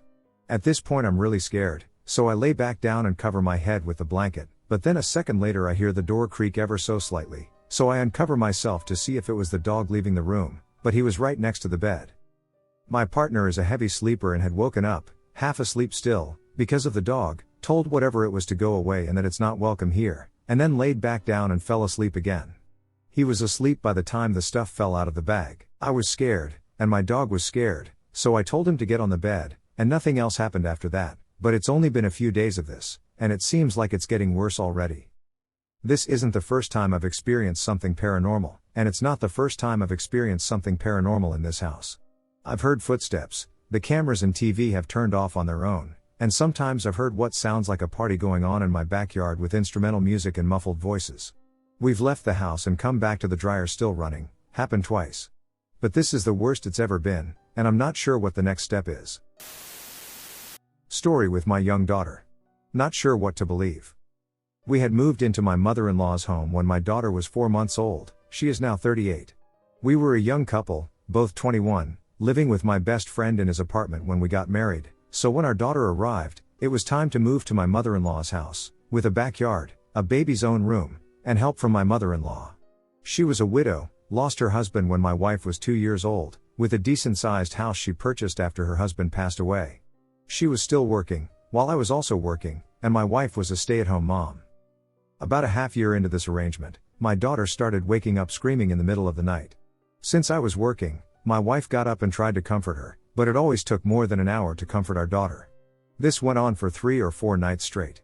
Finally, my wife was sleep-deprived and frustrated, so she nudged me to get up and comfort the baby. The first night I entered her room, my daughter was standing in her crib, crying, and looking at a specific corner. I picked her up to soothe her, and no matter what way I turned while rocking her, she kept looking at that corner. The hairs on the back of my neck were standing. Eventually she fell back asleep. This pattern continued for 2 more nights, during which she would cry and gaze at that corner. But the nights after that, she would cry to wake us up, but by the time I got there, she was quiet, yet still looking at the same corner. On reflection, even when we were at the apartment, as a baby she would look up to the ceiling corner above the changing table and babble, like she was talking to someone, but not directly at us, when we changed her. Because she was continuing to wake us up, approaching 2 weeks, we were both tired, so I brought it up to my mother-in-law. She was sleeping in the front room, while both our rooms were in the back. I told her the full story. I guess I was hoping she would share the load of soothing the baby. She said, "Okay, don't worry, I'll deal with this." My mother-in-law is a deeply religious Catholic, never misses Mass, and, combined with some of the superstitions from our country, believes in her powers of faith to heal small aches and pains through massage. Interestingly enough, after we told her, our daughter didn't cry out anymore, and all of us got great sleep for a week. But here is the thing. My mother-in-law never got up to soothe the baby. The crying just stopped. I was amazed, so after a couple of weeks I asked my mother-in-law, what did she do? She simply said that she asked her late husband not to visit the baby because he was scaring her. That was it. My beloved mother-in-law passed away 7 years ago. Having watched our mother-in-law struggle in her home alone with all her health issues, we moved into a bungalow since, to spare my arthritic knees. During COVID, my daughter moved back home and had our grandson. And yet, sometimes, my grandson would babble to a specific ceiling corner of the family room when we change him. And we all say he is talking to his great-grandmother, and even now, he has a fondness for my mother-in-law's pictures, even though he has never met her. My grandmother's abandoned house. When I was a child, my family often spent the weekends or the holidays at my grandmother's house. As a typical traditional Malay house, the house was made out of wood and quite huge, which is not a surprise since my father does have many siblings, 9 of them. It wasn't just my immediate family. Most weekends or holidays, even my uncles and aunts will be there too, along with their families. Sometimes, there will be around 50 to 70 of us inside the house. It was truly one of my fondest memories, where the entire huge family would sit together to have dinner or celebrate birthdays. One day, my grandmother fell sick. The doctor simply told us that her health was deteriorating since she was quite old at that time but required no hospitalization. My dad and his siblings all made up their minds that my grandmother should stay with them. Every month, she will stay at one of her children's houses. I remember she stayed the most at my house since it was the biggest at that time. I was happy since she was a great storyteller and a great cook. In the meantime, my father and uncles hired a nearby neighbor to take care of and clean my grandmother's house every once in a while. Unfortunately, her health continues to decline. She told my father that she wants to stay in her old home. At first, we didn't like the idea, with her being alone in that house, especially with her declining health. After much discussion, my eldest uncle decided to build a house directly in front of my grandmother's house to stay. In the meantime, they will rent a nearby house so he or my cousins could visit her every day. My father and his siblings also agreed to hire a nanny for my grandmother so she won't be alone. Fortunately, despite no one having been staying in the house for about 2 years, the house was relatively clean. It had been almost a week since my grandmother returned to her own house. The weekend was coming, and my father decided to bring back the tradition of staying at my grandmother's. That Friday night, around 20 of us were there, and that night, strange things began to happen. The first to notice something was off were my cousins. They were all the daughters of Dad's youngest sibling. They were always cheerful, but at that time, I remember their face was almost always looking terrified. I chalk it up to kids being kids, which was ironic since I was around 10 at that time. Then, as I walked past their bedroom, I heard through the thin wall that the girls complained to their parents that they noticed a few shadowy figures had been all over the house. My uncle tried to convince them that it was just their imagination. I decided not to care much since I was too tired and sleepy. That night, while I was sleeping, I remember waking up, staring above, and seeing something terrifying. Just so you know, a traditional Malay house rarely has a ceiling. The house beam was exposed, and you can see the inside layer of the roof. During my sudden awakening, I saw something like a shadow sitting at the house beam. I had to rub my eyes to see, and after a while, I began to see what it was. It was a creature, or something. Am I still dreaming? I thought to myself. I was utterly terrified. I can see the creature, but it was like my brain failed to see what it exactly looked like. Sometimes it looks like a lion, then a crocodile, then a huge bird or something. Then it looks at me. All I could remember were its huge red eyes and a wide grin filled with fangs. I tried to scream, but my voice stuck in my throat, and my body felt stiff, like I was paralyzed. All I could do was slowly pull up the blanket and hide my body underneath it and force myself to sleep, hoping that it was a nightmare. The next day, I simply sat alone at the stairs trying to get rid of the memories of what happened. Then, from the corner of my eyes, I could sense that someone or something had been peeking out from the toilet area, looking at the living room. It looks as if it was a child, or simply the size of a child, with pale gray skin. I was sitting at the stair that was in the living room. At first, I thought it was just my imagination. But it happened throughout the days and nights. Then I heard my aunts talking with each other. It turns out that I wasn't the only one who noticed it. The entire family saw it too. Or rather, we could only see it at the corner of their eyes. When we all tried to turn to look at it directly, it simply disappeared. Some decided to check it out themselves, and yet, nothing was there. My uncle quietly told us that when a house was abandoned, there will always be something that will live there. The house was abandoned for about 2 years before, so obviously, something did come, and we all were simply intruders. He told us that if we didn't bother them, they would not bother us. That night we all prayed together as well as recited some holy prayers. Yet, I could still see the little stalker, and I could begin to notice a few shadows around the house that did not belong to the furniture or the living. Worse for me was that night, I woke up again. This time the thing was already grinning at me, with what I assumed was the hand poking my cheek. It didn't feel solid at all. It felt more like a cloud of smoke. Again, I tried to scream, but my body felt stiff. Like before, I could only slowly pull my blanket to cover my head and force myself to sleep. I will never dare to sleep at that house ever again. Every time we went back to my grandmother's house during either weekends or holidays, I simply stayed at my uncle's house that was right in front of it. Yet, every time I entered the house, I could still sense the small figure poking out its head from the toilet wall and the shadows that move around the house. My grandmother passed away around 8 years ago, and since then, we have never had a reason to stay at that house ever again. Now, the house was downsized while I was at university. Yet, it still has the original layout of the lower area. They only get rid of the upper area. I asked my father why they didn't simply demolish the entire building. He then told me that even getting rid of the upper area was difficult. Workers faced no physical obstacles, yet electronics and engines frequently malfunctioned. In the end, they decided to leave the bottom area untouched and use it as storage. God damn it. Making me relieve some shit. Okay. Where should I start? My sister and I have always been extra sensitive to paranormal activity, or at least things we couldn't explain. We grew up in an old house where my sister and I never had a dull month. I have vivid memories from when I was 6 until 15. She could always hear a child laughing in her room's closet. She'd wake up in the mornings to all her clothes ripped off the clothes hangers and spewing out of the closet. It appeared as though someone had piled all her clothes against the door before opening it. In my room I would wake up to someone sitting on my bed. But no one would be there. Do you know the feeling when someone sits down next to you, causing the seat to sink and then level out? Like that. The foot of my bed lifted a couple of inches and then dropped, waking me up. That experience disturbed me for a while. At one point my dad got us a big Rottweiler dog as a pet. I cherished that dog, sadly known as Butch. He slept in my room. One day he woke me up growling. I had the door open so he could get water. He was standing on guard and staring at the hallway. From my angle I couldn't see the hallway, just the door frame.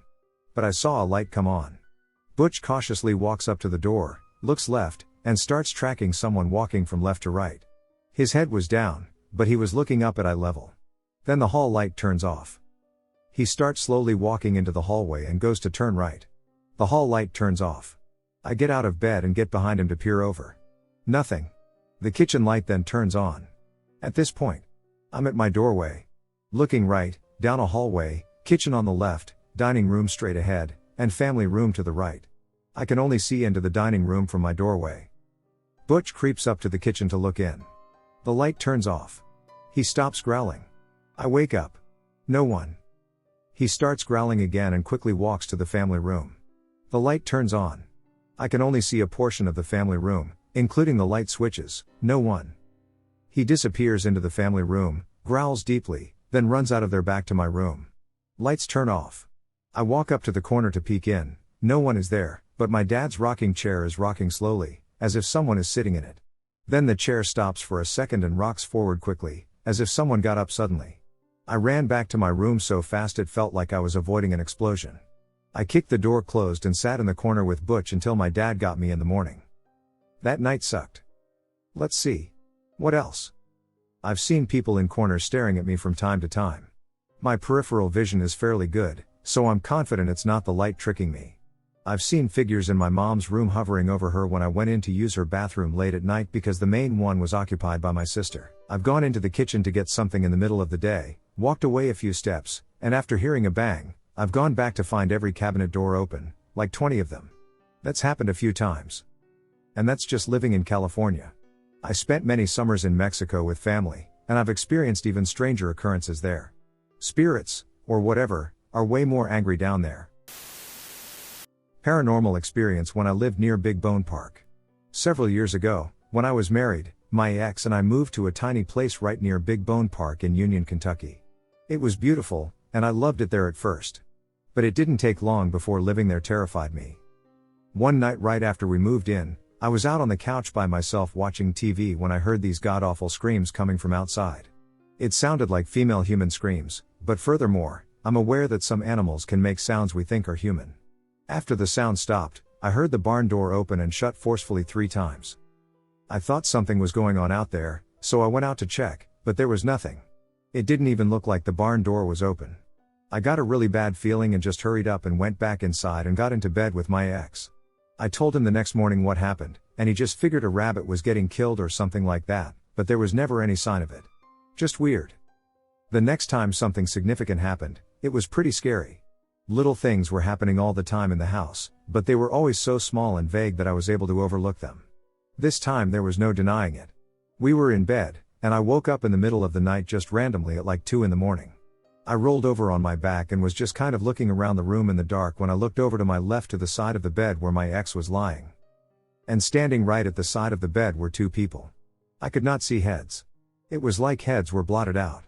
But I could very clearly see one of the figures was wearing a John Deere hooded sweatshirt that was green, and he had his hands in the front pockets. The other figure appeared to be wearing a black jacket. And they were just standing there watching us, side by side. I immediately pull the covers up over my head and start screaming. My ex jumps out of bed and turns the lights on, completely freaked out because he woke up out of a dead sleep to me screaming. I told him what I saw, but he just kept saying there's nothing in the room and maybe it was just my sleep paralysis, but I know that it wasn't because I was able to move. I literally considered that maybe I didn't have my contacts in, so I rubbed my eyes and checked again that I really was seeing what I was seeing. If I had been having sleep paralysis, I wouldn't have been able to move my arms or scream. I asked him to wake me up before he went to work because I didn't want to stay there by myself. And from that day on, I didn't. As soon as he would go to work, I would pack my daughter up and stay at my mom's for the day until it was time to come home from work. Naturally, I couldn't always do that. My daughter had just turned 1 when we moved there, and I was beginning to realize that she was autistic, so I had her evaluated by early intervention, and they came to the house to do that. When they evaluated her, they said, of course, she qualified for services based on developmental delay. And we would be getting the process started for that. I asked them what we could do for her in the meantime to help her start talking and communicating with us. Because my daughter barely ever made any noise. She barely cried. She sat quietly in her bedroom every day and played. They advised us to take all of the batteries out of the toys because it would help her with imaginative and pretend play. So we did. I was really disappointed about this particular toy, my pal Violet. We bought it for her first birthday. The disc came with it, and I registered it on this website, where her name and other details were displayed. And I kind of felt like if anything it would help her, but they said it wouldn't. So I took the batteries out of it. One afternoon it was just my daughter and me in the house. She was back in her bedroom playing, which was all the way at the back left corner of the house. I had gotten up and went to the kitchen to make her lunch. I'm standing there making her lunch, and all of a sudden she just starts screaming. And I mean screaming, it was a noise I had never heard her make before. Terror. I abruptly stop what I'm doing and sprint towards the hallway that leads back to her bedroom. To my horror, I see my baby running out of her room, terrified, but she doesn't look at me as she runs towards me. She was looking behind her as if she were being chased. I picked her up and backed up from the hallway into the kitchen, and she was just bawling and crying, completely inconsolable. I could see her little heart pounding through her chest. Of course she doesn't talk, so I'm not going to find out what was wrong. I'm standing there trying to calm her down when all of a sudden I hear that toy talk. Hi, Isla. I think it said something after that like, it's your pal Violet. The instant terror and dread I felt I will never forget. I immediately knew I had to get out of that house. There was a hallway from the kitchen that led directly to the front door, and that's precisely where I went. Grasping the diaper bag and the keys, I made my way to the car and drove away with abandon. I was dressed in a t-shirt and underwear, while my 1-year-old daughter was only wearing a diaper. I could not get away from that house fast enough. I drove to my mother's and told her to bring us out some clothing. Once I had pants on, I went into my mother's apartment and texted my ex immediately that I didn't want to stay in that house anymore without him. We moved a few months later. I have read things here and there that the park has a haunted history. We were almost directly on the property. I totally believe something is going on out in that area. People usually don't even believe me when I tell them that story, but it's 100% true. Paranormal experience from 2018 that still sticks with me today. So, in July 2018, I was lying in bed around 6:30 to 7 a.m., and it was light enough in my room so I could make out certain shapes in the TV and such. So as I'm scrolling through my phone, I see this human-shaped figure peeking over the foot of my bed, and I don't really think much of it, kind of like, oh, that's interesting to see, and as I look at it, the thing just disappears, so I don't think much of it and decide to go to sleep. So, the night after seeing the figure, I was gaming in my living room like usual, and my sister's cat started acting funny, so we decided to see what was wrong. There were these flowers we had hanging that we had kept from my dad's adoptive father's funeral from 4 years prior. As we allowed the cat to examine the flowers closely, she started hissing and swiping at them. Following this, I experienced a sudden sense of dread and felt compelled to cry without any apparent reason. I couldn't think of anything that was negatively impacting my emotions. I had just remembered what I had seen at 7 a.m. that early morning, and maybe it was making itself known? The following few nights were similar to this one. One night, I kept hearing these incoherent voices, seeing another figure in my room stand about 7 feet tall, getting grabbed numerous times by a cold hand throughout the night, having the same cold hands brush against my arm, feeling like I was being watched, and so on. So I decided to sleep in my living room for the next 2 weeks because I was stressed over the whole situation and gave up on sleeping in my room. Thankfully, eventually, whatever it was wasn't there anymore. I do remember hearing that spirits can give you their emotions they felt before they passed on. But if I'm wrong, please do let me know. And I never met my dad's adoptive father, so I didn't know what he was like, and I was told that he wasn't the best person in his earlier years, but he changed for the better a couple of years before he passed. I was only 19 years old at the time, and the memory still evokes a sense of unease in me. My experiences in a haunted house that I lived in. Let's start with the first experience in the house. I was pregnant and due any day. The living room was in the center of the house, with the front door and the kitchen on the other side of the wall and the back door. To the right of the living room was an arch that was the opening to a hallway. The first door was my bedroom, the next was the nursery, and to the left was the entrance to the kitchen and the bathroom. To the left of the living room was another entrance to the kitchen. To the left of the kitchen was the kids' bedroom. The kids were in their beds, and my husband and I were sitting in the living room watching TV, which had us facing toward the hallway. I was halfway through a conversation with my husband when something caught our attention behind the couch we were sitting on.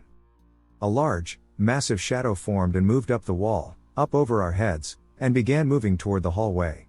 This wasn't a normal shadow. You could see that it was not casting onto the ceiling. Meaning you could see space between the ceiling and this dark mass. It traveled to the hallway and then suddenly shot down to the nursery. We both stared with our mouths open. My husband asked me whether I had seen that. I quickly shrugged and said, "Saw what?" We argued over it for a few minutes. I insisted it was a shadow from headlights passing even though I knew it wasn't. I was starting a life in this home. I was headstrong, and I wasn't about to let anything ruin it. Even a ghost. There are many events that followed this that intensified over time. Everyone who ever came into my home experienced something, and no one wanted to be there alone. I was stubborn. I wouldn't acknowledge it for a very long time. I came home the night after a date night with my husband to find my 13-year-old son, who had watched his siblings for us, standing on the front porch terrified.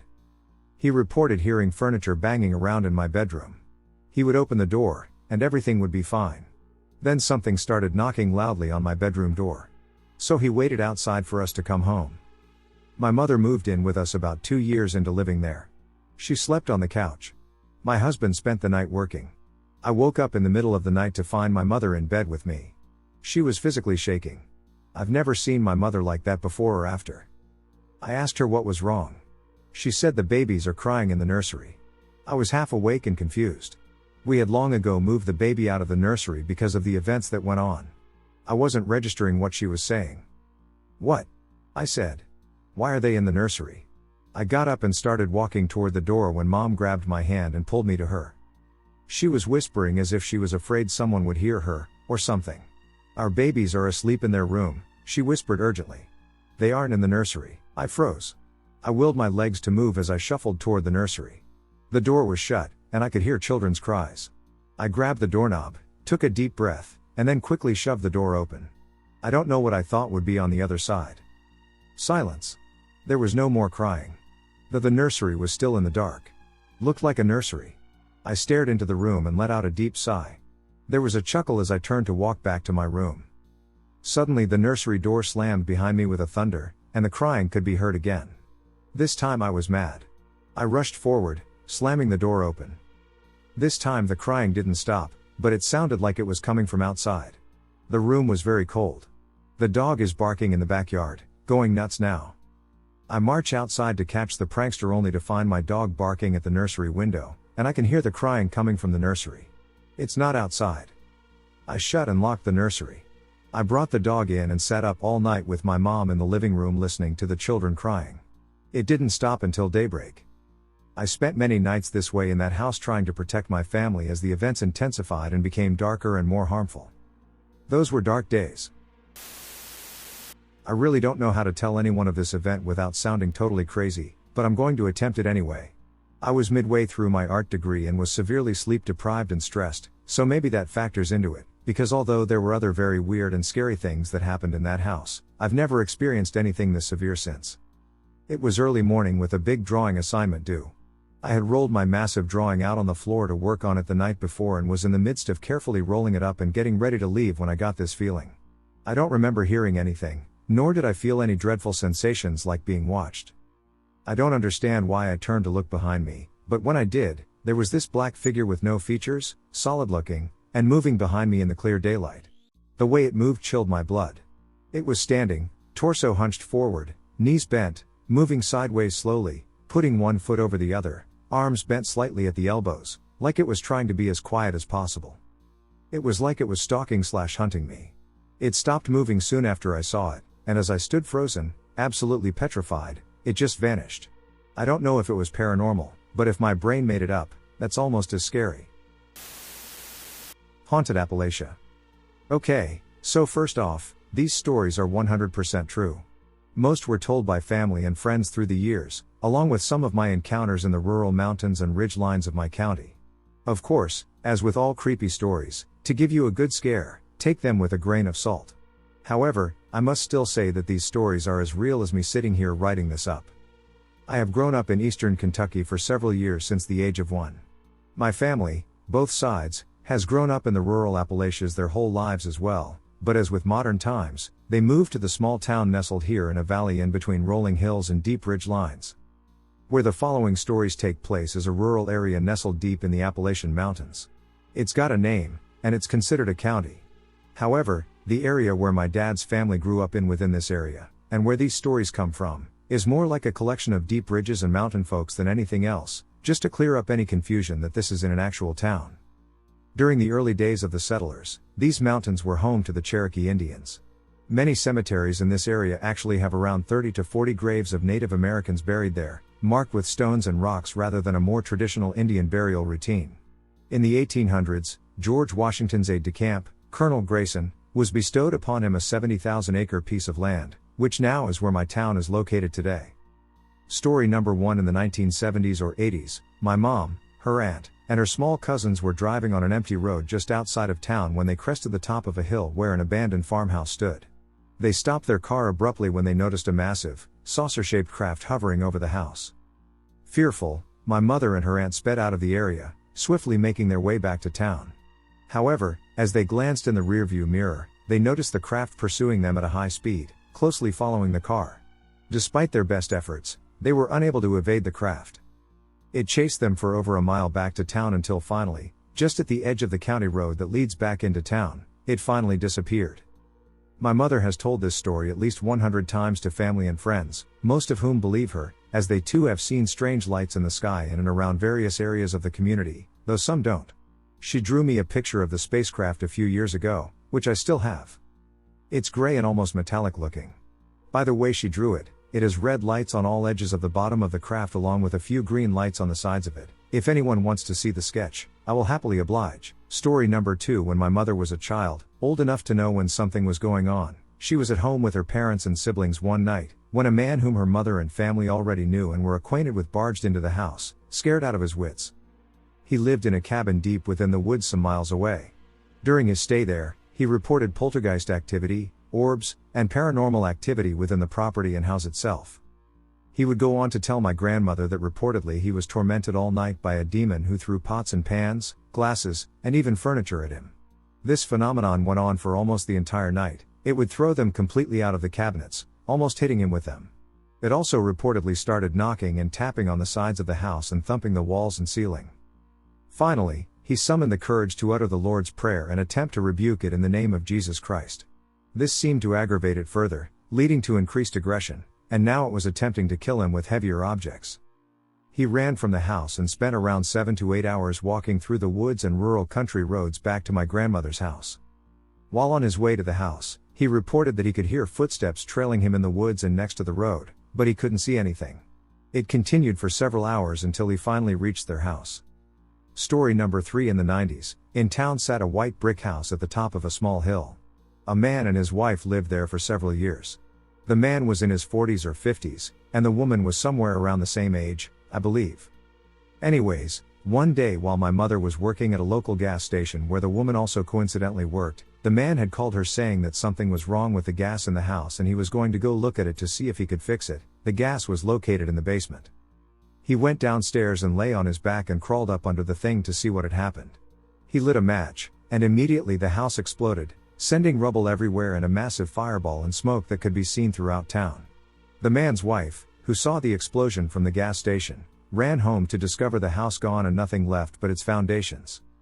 The man's body, as one might expect in a situation like this, was blown into pieces, with body parts even littering some neighboring houses. Since then it has become a local legend that the man's spirit haunts the house that was built on the land where the original one stood. The show Ghost Hunters, or maybe another ghost hunting TV series, actually filmed an episode here because of the experiences of the home's inhabitants, everything from pots and pans rattling and stuff being thrown around to actual manifestations inside the residence.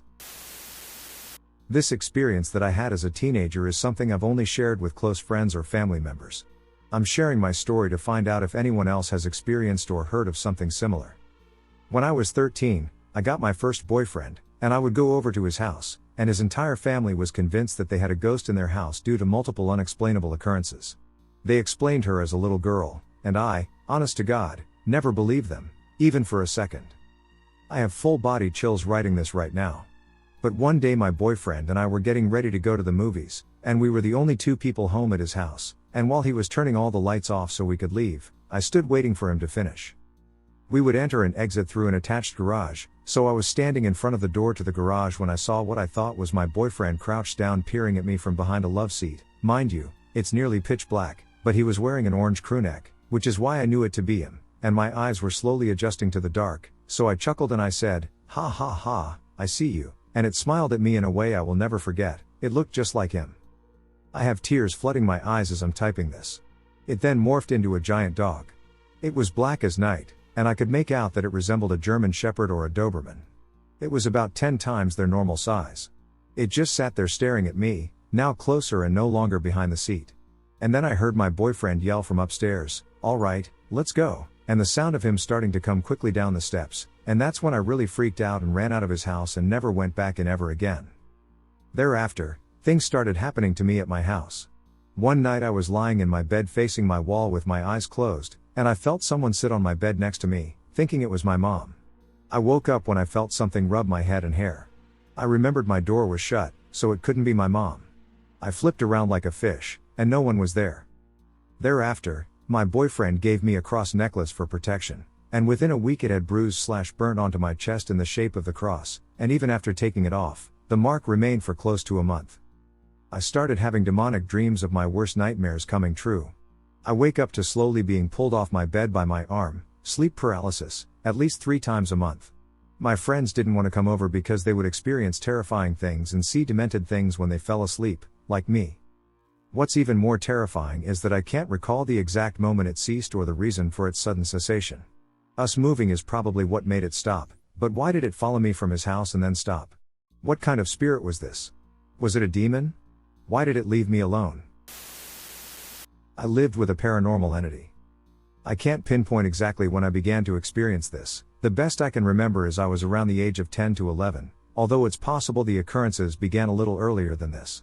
However, I vividly remember being scared of my bedroom window once it got dark outside because of what I regularly saw.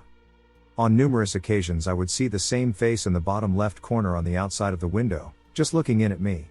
My bedroom was on the 2nd floor, so it couldn't have been someone walking by the window unless they were over 15 feet tall. Despite this occurring over 20 years ago now, for context, I'm in my mid-30s, I can still recall that face. It was distinctly male, with thin, unkempt hair and skin pulled in as though the figure was starved. If I had to age the figure, my best guess would be in its 30s, maybe 40s. Oddly, the one detail I can't remember is the eyes. The reason I can remember this much detail is because it was always the same face. It was always in the same position. Seeing this figure always gave me a sense of dread, and I would do whatever I could to pretend it wasn't there watching me. I would suddenly glue my eyes to my TV or pick up a book and start reading, hoping it would leave me alone. I didn't have curtains in my bedroom, so I didn't have that as an option back then, and whenever I called my parents to check, they never saw anything and simply passed it off as my mind playing tricks on me. That dread I felt whenever I saw the figure would stay with me for the rest of the night until I managed to fall asleep. When I did sleep, I would have upsetting dreams almost every night. Dreams of being chased, and, in a lot of cases, killed. I remember speaking to my therapist about a recurring dream I would have where I was chased and thrown off a bridge I had to cross on my walk to school, but they didn't read much into it. To this day I have issues sleeping. My partner has mentioned several times that I have a tendency to whimper in my sleep, as if frightened. I can never sleep through a full night either, waking up at least 2 or 3 times for no reason. I also still try to avoid going past windows at night, unless the windows are drawn first, and even then I still feel slightly uneasy. It wasn't just about observing the figure in the window. There would be occasions I would go and turn on the light in my room, but it wouldn't work. It would turn on, and the bulb would do something, but the light was very dim. Just a dark orange glow barely lighting anything up. The first time this happened, I instinctively knew something was wrong, and every subsequent time instilled that same anxiety. The bit I never got to understand was why it happened. Every time it did, I would quickly turn the light back off and call my parents. They would come up and turn the light on for me, and everything worked fine. It was only ever when I was alone that the lights played up like this. Just as it was only ever when I was alone I would see the figure in the window. As if it was trying to mess with my mind or just didn't want to make its presence known to anyone else. After several years of this, my sister started to become frightened of a gray figure stalking my father around the house, which only she could ever see. On one occasion she started screaming and crying for apparently no reason. When we managed to calm her down enough to speak, she told us she saw the figure reaching out trying to stab my father in the back.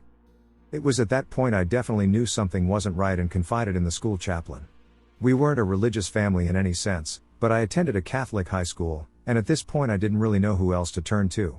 The school chaplain came over to the house and blessed the premises. Whilst it wasn't a full exorcism, he made sure to bless every room, anointing the doorways with holy water. Whatever it was we experienced in that, all the strange occurrences stopped following the visit from the chaplain. We moved house roughly 18 months after that. I've lived in several houses since then and have never experienced the figure again, but as mentioned, I'm still anxious about going near windows at night, so its effects upon me are still very real. Whatever it was I experienced, what my family experienced, I can't say for sure. Perhaps a ghost or some malevolent entity, I really have no idea, but I wanted to share my experience nonetheless. We live in an old house, 100 years old. When our daughter was younger, 2 to 3 years old, she started talking at night before she'd go to sleep. But it wasn't just random babbling but rather full-on conversations. Or, rather, it was her side of answering questions in a conversation. We'd listen to her on a baby monitor answering many questions. She'd say things like, "Mommy's name is X, Daddy works in a tall building. Mommy has brown hair." Things like that. It would go on for 30 plus minutes. We often went in there because we couldn't believe she could come up with enough questions to answer. But she'd always be alone. We'd ask her who she was talking to, and she'd look confused and say, "Nobody." That is, until one morning after a couple of months of these questions going on. My wife and I are in the bathroom getting ready, and my daughter comes in and asks, "Mommy, does the flying man come into your room too?" My wife turns pale and asks, "Who?" And the daughter says, "The flying man." Who asks all those questions? Needless to say, my wife freaked out, and I thought it was weird as hell too. We have a neighbor who claims to be a medium. She said she thought we had a poltergeist, which she described as a playful, childlike spirit that is rarely harmful, unlike what the movies show. She said she could probably get rid of it for us. I didn't like the sound of that probably, especially if she said they are sometimes malevolent. Regardless, it didn't seem to scare our daughter at all, and a few weeks later the conversation stopped. I have had many experiences. I grew up in a house where the original part existed during the Civil War. There had been an encampment on the hill just behind the house, less than a quarter of a mile away. Some people refer to it as having been a fort, but it wasn't a fortified structure. Anyway, how could that area not have residual energy? I rode my horse up that hill many times. The pasture was wide open, and there was no stock, cattle, or horses. We would frequently hear a horse whinny. My horse heard it too. The first time we heard it, she freaked, and I had to rein her in. Afterwards, she would react with a slight startle, flickering her ears and rolling her eyes. The thing is, it was often so silent that hearing it out of the blue right behind us was terrifying. Occasionally, as dusk approached, we would hear other horses walking with us on the gravel. There were some things about the old house as well. My family and I lived on post at Fort Campbell, Kentucky, for 8 years. The first house we lived in there was seriously haunted. Shortly after we moved in, the odd occurrences started. The first one I can remember was about 3 months or so after we moved in. Our youngest daughter was 2, and her toy box was set up in a hallway that ran from our dining room to the front door, with our stairs acting as a wall and separator from our living room. I was on my phone while she played with her toys on the stairs. Suddenly I hear her come running through the hallway and into the living room. When I looked up at her, there is no way to describe her other than terrified. Her eyes were wide with fear, and she ran as fast as she could to jump up onto the couch with me. When I asked what was wrong, she pointed to the hallway and said, "That man scares me." My heart sank. We were the only ones at home. My husband was at work, and my older daughter was at school, so there definitely should not have been any man in my house. When I asked what man, she just kept pointing to the hallway and saying, "Dat man over dere." I grabbed a small wooden bat from a toy bin at the end of our couch and crept into the hallway. There was no one there. I carefully walked around the entire first floor, searching the storage space under our stairs, our laundry room, and our pantry, no one there. No one could have snuck upstairs without me hearing. The old wooden stairs in our home were notoriously creaky, and the door leading to our garage was also very loud. There was no way anyone could have gotten out of the living areas without me hearing them. As soon as the kids went to bed that night, I informed my husband about my official freakout. He chalked it up to our daughter's vivid imagination. The second weird occurrence happened a few weeks later. My husband was a soldier in the army, and after PT, physical training, in the mornings, he would come home to shower and change into his uniform for the day. He was taking a shower in our bathroom when he thought he saw someone walking through our bedroom. Our shower curtain had a clear panel across the top, and he showered with the door open because of poor ventilation in the bathroom. From the doorway of the bathroom, you had a clear view of our bedroom. He said out of the corner of his eye, he had seen someone walk up next to our bed and bend over our nightstand, but when he asked me about it, I told him I had never come upstairs. He was weirded out but thought maybe he imagined it. We ended up getting a dog shortly after. We named our beautiful bulldog Eleanor, but soon after, we discovered that our youngest daughter was fatally allergic to her. Because of our daughter's allergies, Eleanor had to stay downstairs, and at night we would kennel her in our dining room. It wasn't long before she began to bark at the hallway, the same hallway my daughter had claimed to see a man that scared her. Eleanor's hair on the back of her neck would stand up, and she would bark at something we couldn't see. At first we thought maybe it could be mice, despite no other signs that we had them. We set traps and never caught anything. We ended up having to rehome our sweet Eleanor due to my daughter's allergies, but for the entire 2 years we had her, she hated that hallway and would refuse to walk through it. The most terrifying event that ever happened to me when we lived in that house was the night I saw him. I was lying in bed playing on my phone while my husband slept beside me. It was around 1 a.m., and I decided I needed to try to get some sleep, since I'd have to get my oldest up for school the following morning. I had been facing our bathroom and the door to our bedroom.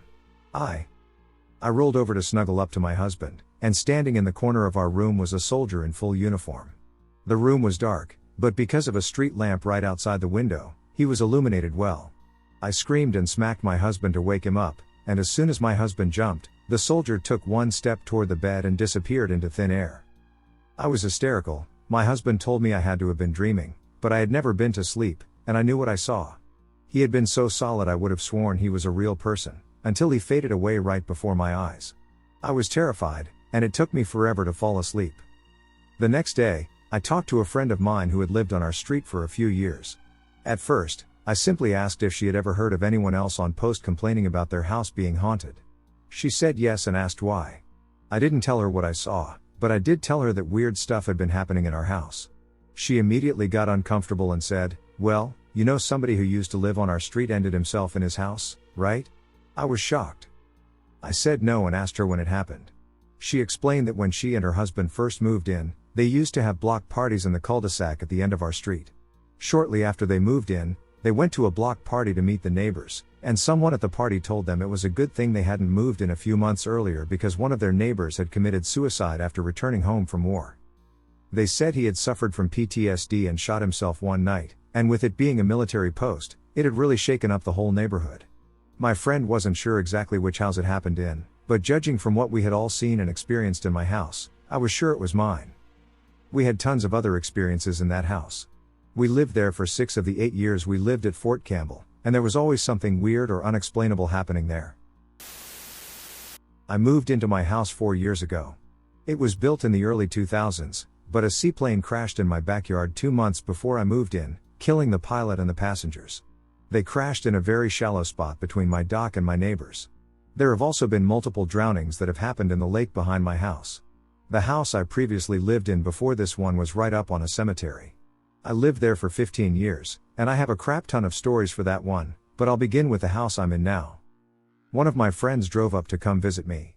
We went to the beach for the day and came back to my house, and she was going to spend the night since it's a long drive back to her house. We got home, we both needed to shower, so we showered at the same time. I was in my shower, and she was in the guest bath. When I stepped out of the bathroom, I heard what sounded like kids laughing, which isn't anything surprising because my neighbors across the street have kids who always play outside, but it sounded like it was in my house. I heard my friend saying my name from upstairs. I walked up the stairs. My stairs just lead up to a door that is my movie theater, no other rooms. I walk in, and she looks petrified. I ask what's wrong, and she says, "Did you just run upstairs, knock on the door, and swing the door open?" I said, "No, I just got out of the shower." What is crazy is I had other friends visit, and when I wasn't upstairs and they were, the same thing happened to them. Another time, same house, my mom told me that she and my dad were lying in bed watching TV. They sleep with their door open and can see the living room from it, and my dad was kind of dozed off. But he shot up, staring into the living room from his bed, and he said to my mom, "There's a man in the living room, he's wearing a fisherman's vest and hat." My mom said, "What?"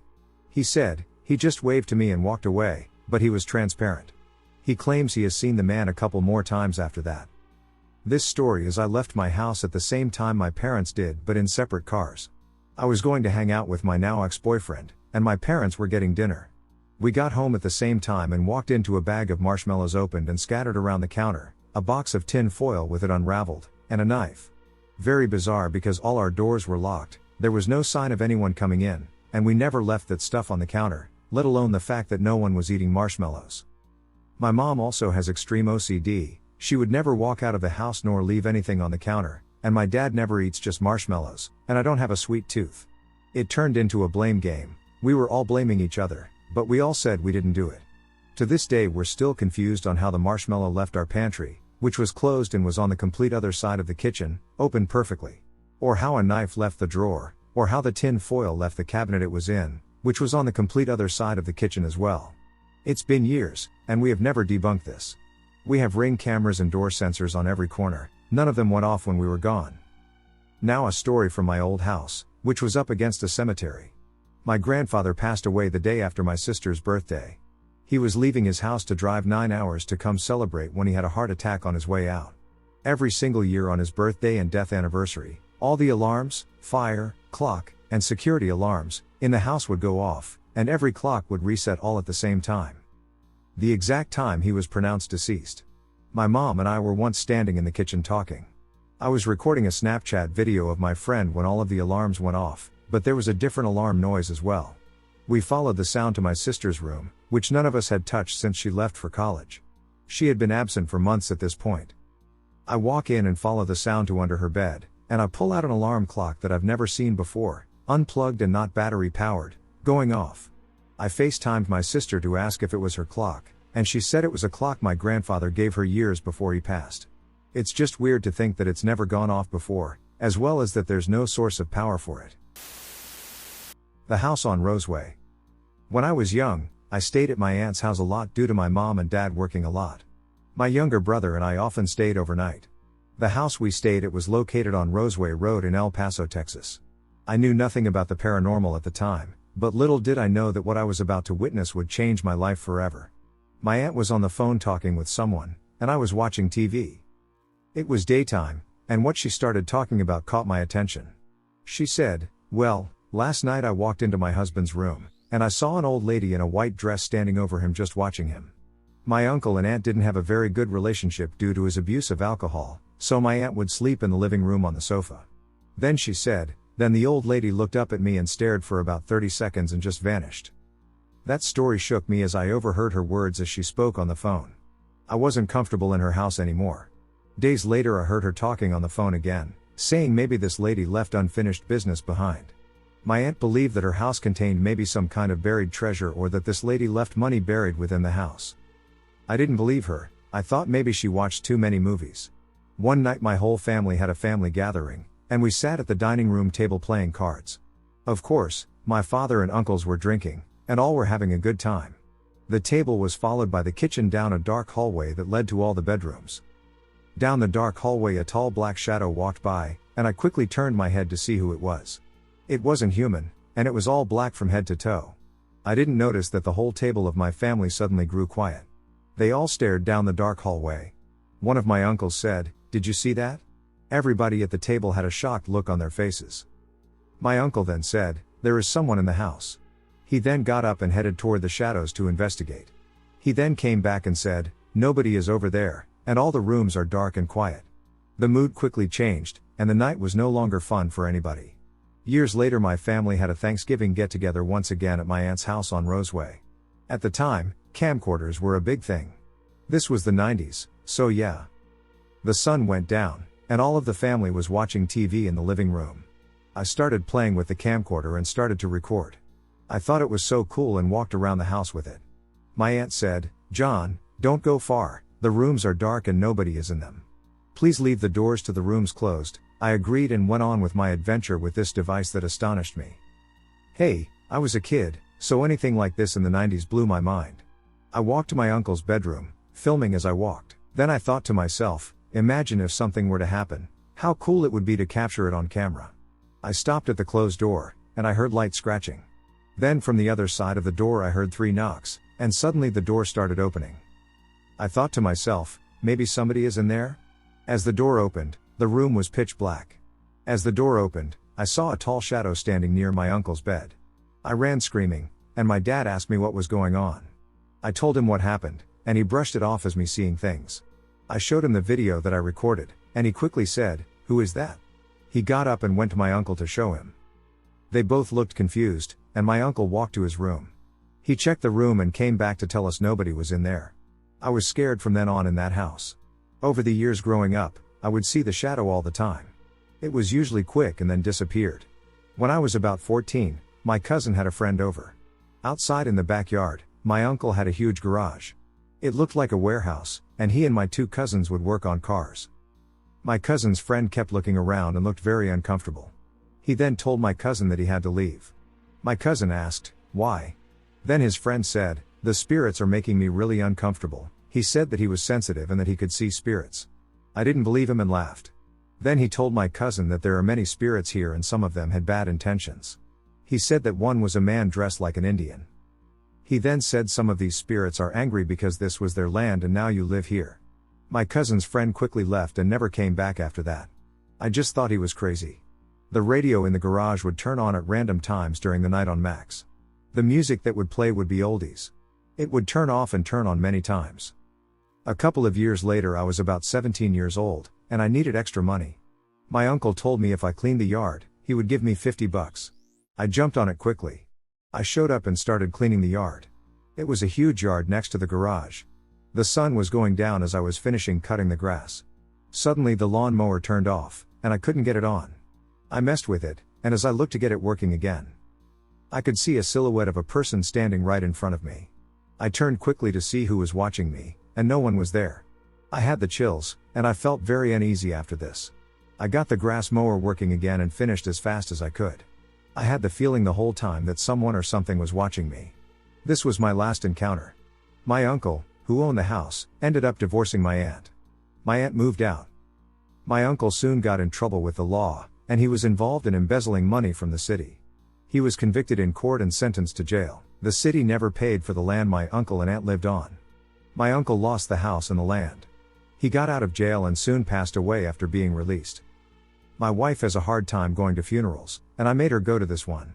I wasn't really close to my uncle, but I grew up spending the remainder of my time growing up in that house. That night my soundbar to my television turned on at 3:20 a.m. Static came through, and we could hear what sounded like church music or a choir singing. My wife freaked out, and soon after the soundbar turned off. I really don't know what it was on the soundbar. It could be anything. The land that my uncle owned is still there on Roseway Road in El Paso, Texas. The house and garage were torn down, and all that remains there is an empty lot. I hope he can rest in peace. I believe everything happens for a reason. These experiences got me into the paranormal, and I ended up being a ghost hunter. These experiences shaped me into the person I am today. I have many other stories, but that is for another time. When I was house hunting with my ex, we inspected a house that was old but looked awesome in the listing. As soon as I stepped through the front door, I felt a sudden chill spread throughout my body. It was super weird, but I didn't think anything of it. We ended up moving into the house, and on the first day we called a company that arranged for all the utilities to be connected.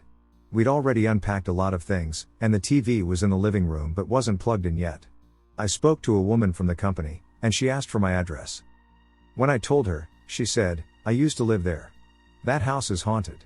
A few seconds later, the TV turned on by itself to a static noise channel. It wasn't plugged in, and we didn't have electricity connected yet. This was an old house, so there weren't any wardrobes, so all my shoes were laid out along the bedroom wall. One night I couldn't sleep and got up to get some water. When I came back to bed, I noticed one of my shoes was missing. I looked around for it and finally went into one of the spare rooms, which was empty and unfurnished because the house had 4 bedrooms, but we were only using 2. There, in the dead center of the room, without anything around it, was my shoe. I asked my ex if he had placed it there, but he said no, questioning why he would do so. At other times, we were startled by random sounds such as tapping on windows. I decided to talk to the ghost/spirit to express a peaceful coexistence with them. Thereafter, we never heard or saw anything strange there again. I'd never believed in ghosts before that, but now I do. I remember when my family freshly moved to our house about 12-13 years ago.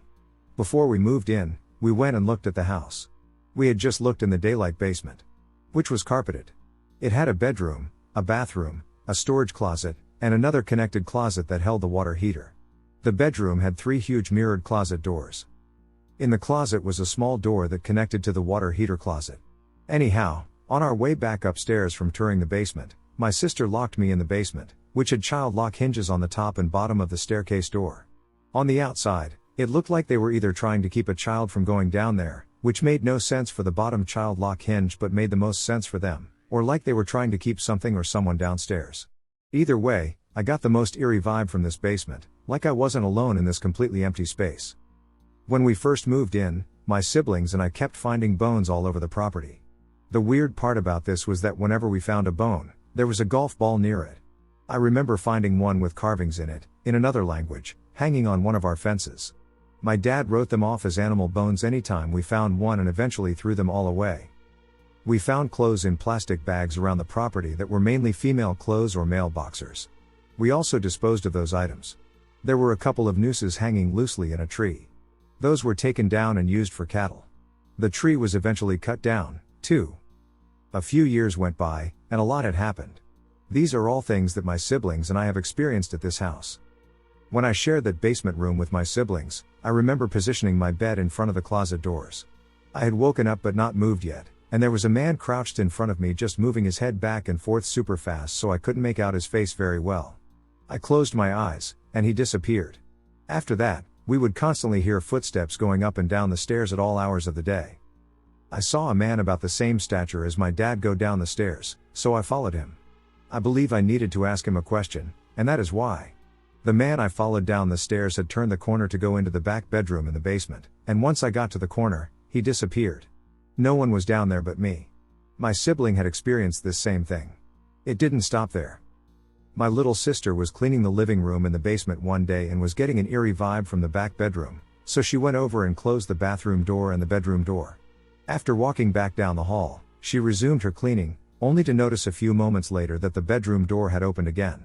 She immediately went right back upstairs. That room eventually became my older sibling's room, and I remember one day she had mentioned that she was lying in bed and had just woken up to something opening her door. She watched the handle turn and the door slowly open, but nothing was there. A few nights went by, and all of my siblings and I were hanging with her in her room. When we heard a knock on the wall, mind you, this wall was concrete, and on the other side was a hill, she knocked on the wall, and whatever it was knocked back, it was the tune of Skunk in a Barnyard if you've heard that. After that, the room was then turned into my little sister's room. I went into the basement bedroom to tuck my little sisters into bed for the night. And I had tucked my little sister into the lower bunk bed and gave her a kiss on the cheek. As I went up the ladder to give my other little sister a kiss and tuck her in, that's when I saw both of them up on her bed sound asleep. I felt my stomach twist. As I went back down, I noticed the bottom bed was now empty. So I immediately left the room. My dad eventually made a wall in the basement living room, splitting it into a bedroom and a living room. The bedroom portion was used as a playroom for a hot minute, and one of my older sisters had walked in there and saw my little sister playing with her toys. Only to later realize it wasn't my little sister in the room. The doors we would hear constantly opening and closing when no one was down there. The stairs were still stepped on when no one was there. Eventually, my dad tore down the wall he built, and after a few years, no one stayed in the basement.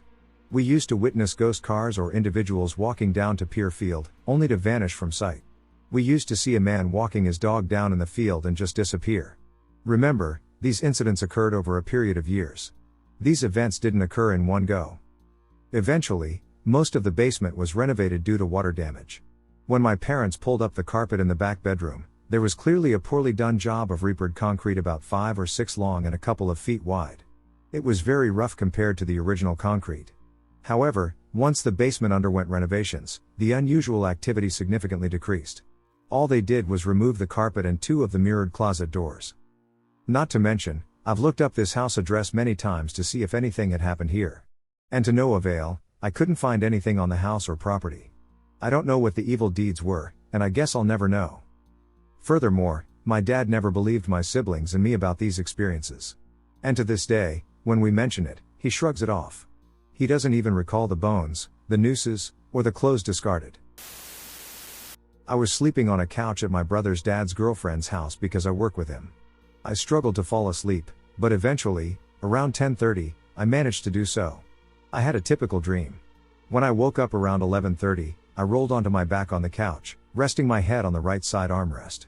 I was facing the door that leads to the backyard, with a window situated at the top, approximately 6 to 7 feet above the ground. Anyways, the first thing I noticed right away was these 2 glowing eyes staring directly at me. I locked eyes with this thing, which I can only describe as the rake, if I had to pick something. Its head kind of jerked a little as if it was annoyed at the fact it had been seen, then it turned and, I guess, stood flat on its feet as if it was standing tippy-toed to look through the window. I could still see a sliver of its head moving, then watched it move away from the door. I didn't feel fear or shock or anything because I guess my brain didn't register what had happened until a few seconds after it had disappeared. Least to say, I'm not sleeping again tonight. Sorry if it's worded weirdly, I'm still a little freaked out, and this is the first time writing here and, in general, sharing an experience. If you might know or speculate what it could be, feel free to comment. Close your curtains at night. My paranormal experience. The scariest night of my life. For some background info, I come from a group of people whose cultural and religious beliefs surround shamanism. Our origins left our people with a deeply rooted spiritual connection. But I'm not a shaman, I'm a Christian. During my high school years, I was never really into my faith or Christianity. I loved and enjoyed the thrill of watching scary movies for fun / as a hobby. I believed in the paranormal but never had any real first-hand experiences. Because of my ethnicity and culture, I heard a lot of scary ghost stories through friends and family members, including their own personal experiences. A lot of it ties into the shaman / religious cultural beliefs and rules. For example, it's a known rule to never respond if you hear your name being called if you know for a fact no one is around. If you're not entirely sure, it's better not to respond but instead check to see if someone's home and might have called for you. It's believed that if it's a spirit calling for you, they're trying to get your attention. If you answer, you let the spirit know you heard them, and they will latch onto you, which may lead them to believe they are welcome in your life. I recall several shamanic family friends recounting similar experiences of hearing their names called. But they knew for certain no one was home. Just in case, they would check the entire house without saying a word or responding. It turned out that no one was home. I was just an average girl with a typical teenage life. I had no real first-hand paranormal experiences. I only ever experienced sleep paralysis for a short period of time during my sophomore year in high school. The first couple of times were pretty freaky, but eventually I got used to them, and some days I'd just be so exhausted after school that during an episode of sleep paralysis, I'd be like, I'm too tired for this. I'm going to go back to sleep, and then I KO'd. Eventually, they stopped after 2 weeks. I understand the science behind sleep paralysis, but I'm including this experience because in my culture, it's known to be a spiritual encounter. We have a different term for it in our language, which in English translates to getting or being sat on by spirits. I didn't experience much during my sleep paralysis, so I don't really think much of it, honestly. I just couldn't move and felt a lot of anxiety, but then I'd be able to feel a release and get up like I just woke up from a terrible nightmare. I didn't feel any kind of presence before, during, or after the experience. I didn't see anything either. So, I pretty much sum it up to being the good old science sleep paralysis explanation. But in terms of the paranormal world, that's the closest thing I ever really experienced. It didn't feel genuinely spiritual. Except one night, during my junior year, I had a very traumatic experience. I won't say for certain it was ghosts, but I'm definitely convinced it wasn't a dream, and it was the worst form of sleep paralysis experience I've ever had. I hope to never experience anything like that ever again. It was a normal Saturday, and at bedtime, I tucked myself in with my phone charging on my pillow. Next to my head, I had an old Verizon flip phone since this was the year 2011, and my folks couldn't afford to get me an Apple phone. I always charged my phone during the night and would place it front side up on my pillow next to my head. While charging, the front screen would stay on and light up the surface of my ceiling. Everything was normal. Everything felt fine. I fell asleep but later woke up in a daze because I felt someone was calling for me from the door of my bedroom and was standing out in the hallway. It was really strange because I didn't actually hear or see anyone, but I knew someone was there in the same sense, someone's in the bathroom or someone just entered the room or car, even if you don't look to see them. I was in a daze, as if I were half awake and half asleep. I thought it must have been my baby sister, 12 years old, trying to wake me up. I said aloud, "Anna? What do you want?" Mind you, I'm not actually seeing anyone, but I feel that someone's there. I didn't think much of it because I was so tired, but I knew someone was there, and someone was trying to wake me up. I fell back asleep since they didn't say anything back to me. I got KO'd. I woke up again, but I wasn't in a daze this time. I slowly opened my eyes and started to wake up. I'm thinking to myself, why am I awake? What time is it? I'm still tired. I peek at my phone to check the time. It's close to 3 a.m. Again, the front of my flip phone is already on because it stays on while being plugged in to charge. The front displays the time, so I don't have to do much to check it. My phone is next to my head, so I simply turn my head and slightly face the screen towards my eyes to see the time. I move my phone back. With every intention of just slowly drifting back asleep, I'm looking up at the ceiling, and I see the light, from my phone screen, hitting the surface of the ceiling. This is normal because I charge my phone like this every night. Suddenly, after looking for no more than 3 seconds, I see a huge shadow move from the left side to the right side, across the ceiling where the light was hitting. The best way I can describe it is if I were to take my hand and hover it over the front of my flip phone, maybe 4 to 5 inches away, and move my hand starting from one end and across to the other end of the phone, interrupting the light being cast onto the ceiling. This would create a similar effect to what I saw, except the shadow took up the whole space of the light hitting the surface as it made its way over from one side to the other, left to right. I was in disbelief. I was still pretty tired, so I doubted myself and what I just saw. I was thinking that I must just be seeing things because I'm tired. So I thought, I'll just keep my eyes open and keep looking. To see. I was trying to verify that it was nothing and that I'm just being crazy/tired. 2 seconds later, I see a huge shadow moving across the ceiling where the light is hitting again. The first time was left to right. The second time, it moved from right to left. This is when I finally, really, woke up, and my eyes widened. I was not tired anymore. I was freaking out on the inside and terrified. But I remained still because I had no idea what I just saw or what had just happened. I was frozen in fear and instantly closed my eyes out of fear. Things got worse. Suddenly, I felt the atmosphere of the room change. It's difficult to put into words, but it felt as if the gravity around me was heavy. It was as thick as the humidity in Florida. It felt ominous. A second after the atmosphere changed, I experienced something similar to sleep paralysis, where I couldn't move. But I didn't dare try to speak either. I was petrified. I quickly felt an ominous presence at my bedside. It had the same heavy feeling, like when the atmosphere changed. It moved towards the foot of my bed and began to climb onto the bed. The first move it made onto the bed, I could feel the area in which it climbed on. It felt like a 300-pound person was climbing onto my bed. I felt each indent as it climbed closer to me and over my legs. I could feel the lower end of my body move and sink toward where it was climbing each time. I felt the weight of it shifting my bed from right to left every time it crawled closer to me. I was crying on the inside. Suddenly, the crying stopped, and I felt an incredibly heavy pressure weighing down on my chest. It was difficult to breathe. I was crying and praying to God for help. Mind you, I was a high school girl who didn't take her faith seriously. I was only a Christian by name. After 2 to 3 minutes of praying and begging for help, everything subsided, and I was released and able to move freely. I was still terrified, in shock, and trying to process everything. I lay there for a minute until I gathered the courage to hop out of bed and ran out of my room, straight to my little sister's bed to sleep with her. I accidentally woke her up. She was confused and asked me why I was there. I told her I was petrified. She asked me what happened, but I didn't tell her. I was too afraid to speak about what just happened. I couldn't sleep by myself or in my room for a whole month. I ended up sleeping in my sister's bedroom with her for 4 to 5 straight weeks. I tried not to think about it, and I didn't want to talk about it. I didn't want to remember it. I think I eventually told my mom about it a couple of months later. But I never really shared this experience with anyone else because I thought, for one, people for sure probably wouldn't believe it, with the exceptions of other religiously spiritual people. And two, I hated talking or even thinking about it because it was traumatic. This is the first scary paranormal experience I have ever had. And I pray to God it's my last. If anyone is curious, no, I did not become a real Christian or born-again Christian after this, surprisingly. I also stopped sleeping with my phone screen face up. I would charge it and turn it over, so no light would be hitting the surface of the ceiling. Thanks for listening. This was almost 15 years ago. When I was about 8, my family and I moved into a new house. There was nothing noteworthy or spooky about the house, no chills when you walked into rooms or anything like that. Just a regular ranch-style home in some wooded suburbs on the east coast of the US.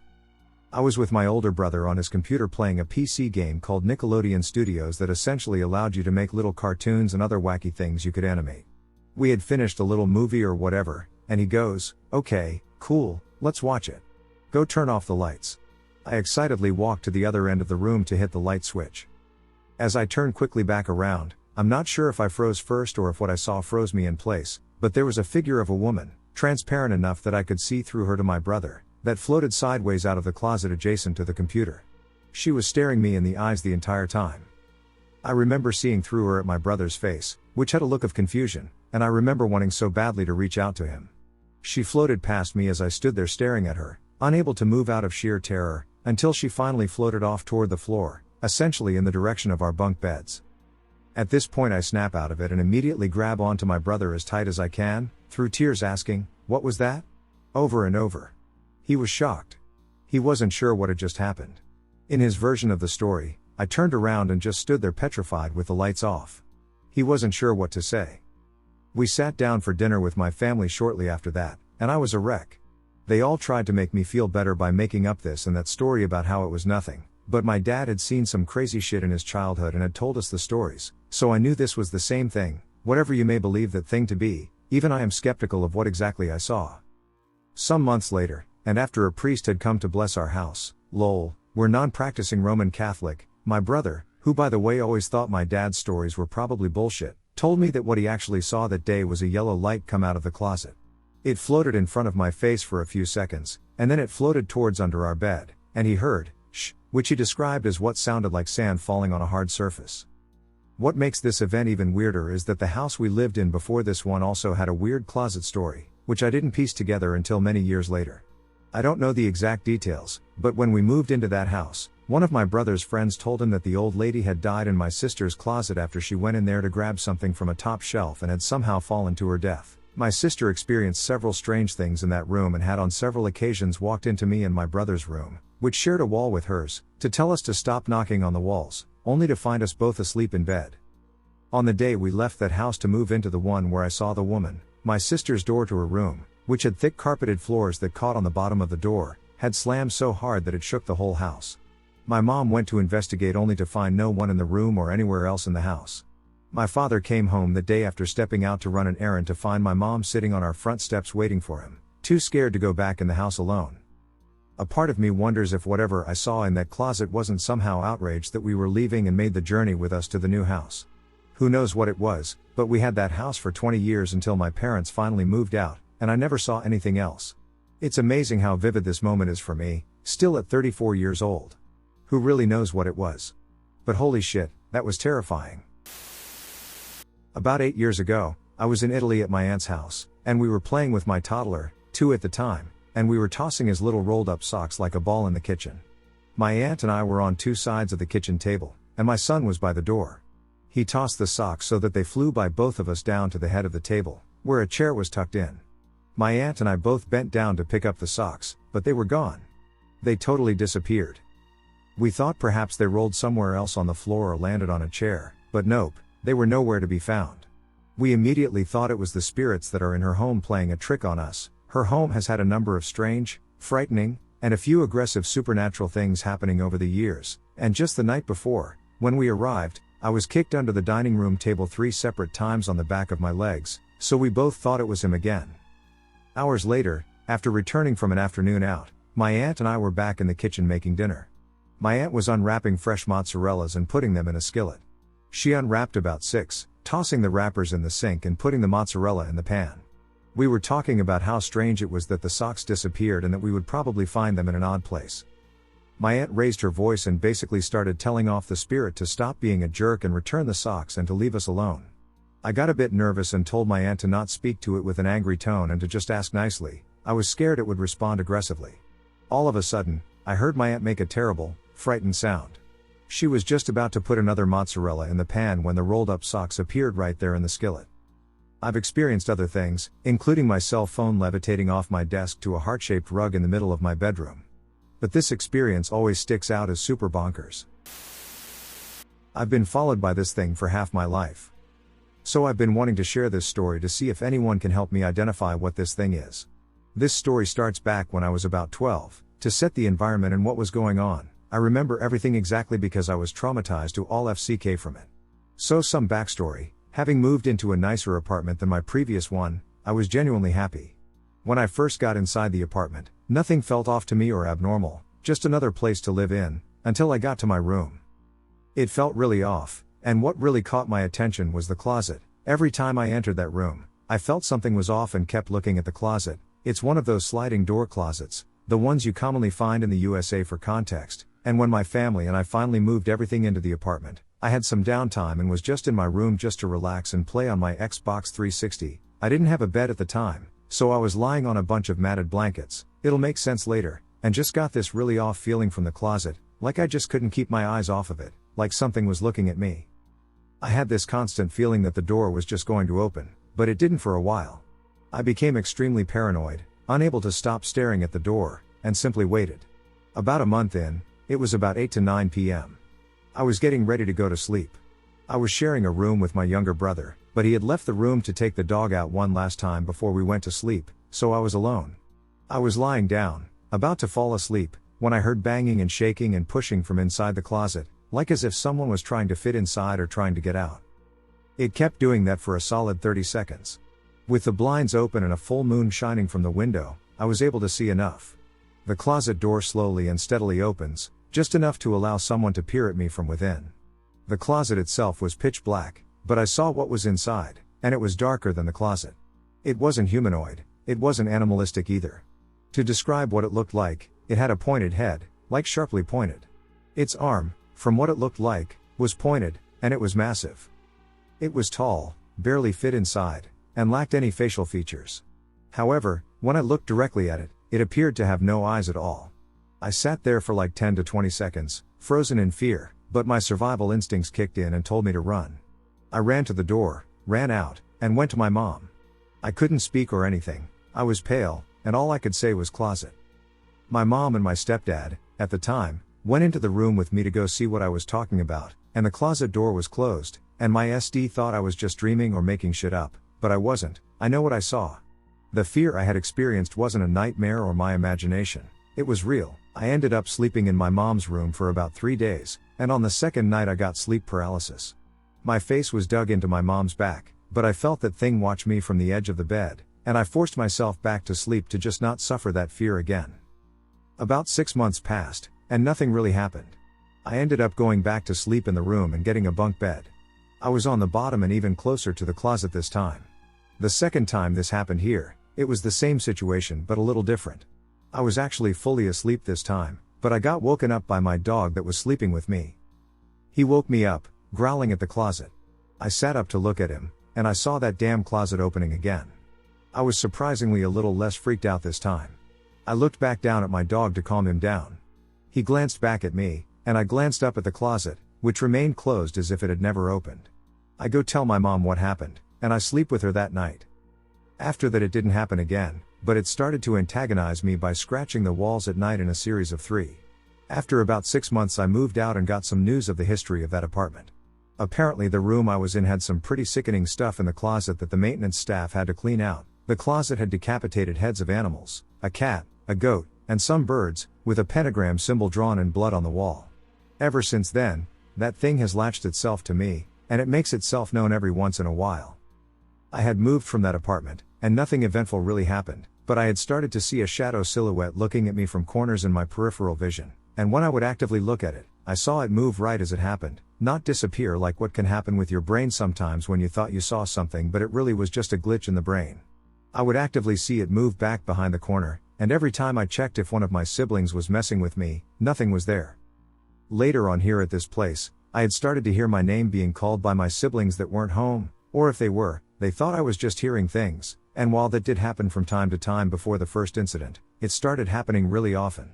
It later made me really paranoid, and it only made it worse. Note that I wasn't paranoid when I had moved and felt better to be away from that place, and when I went to sleep, I started developing nightmares, like really horrific nightmares that made me develop insomnia, and even to this day, I don't try to have a good night's rest because I get nightmares really often if I do. At around this time I was 13 and not much more developed.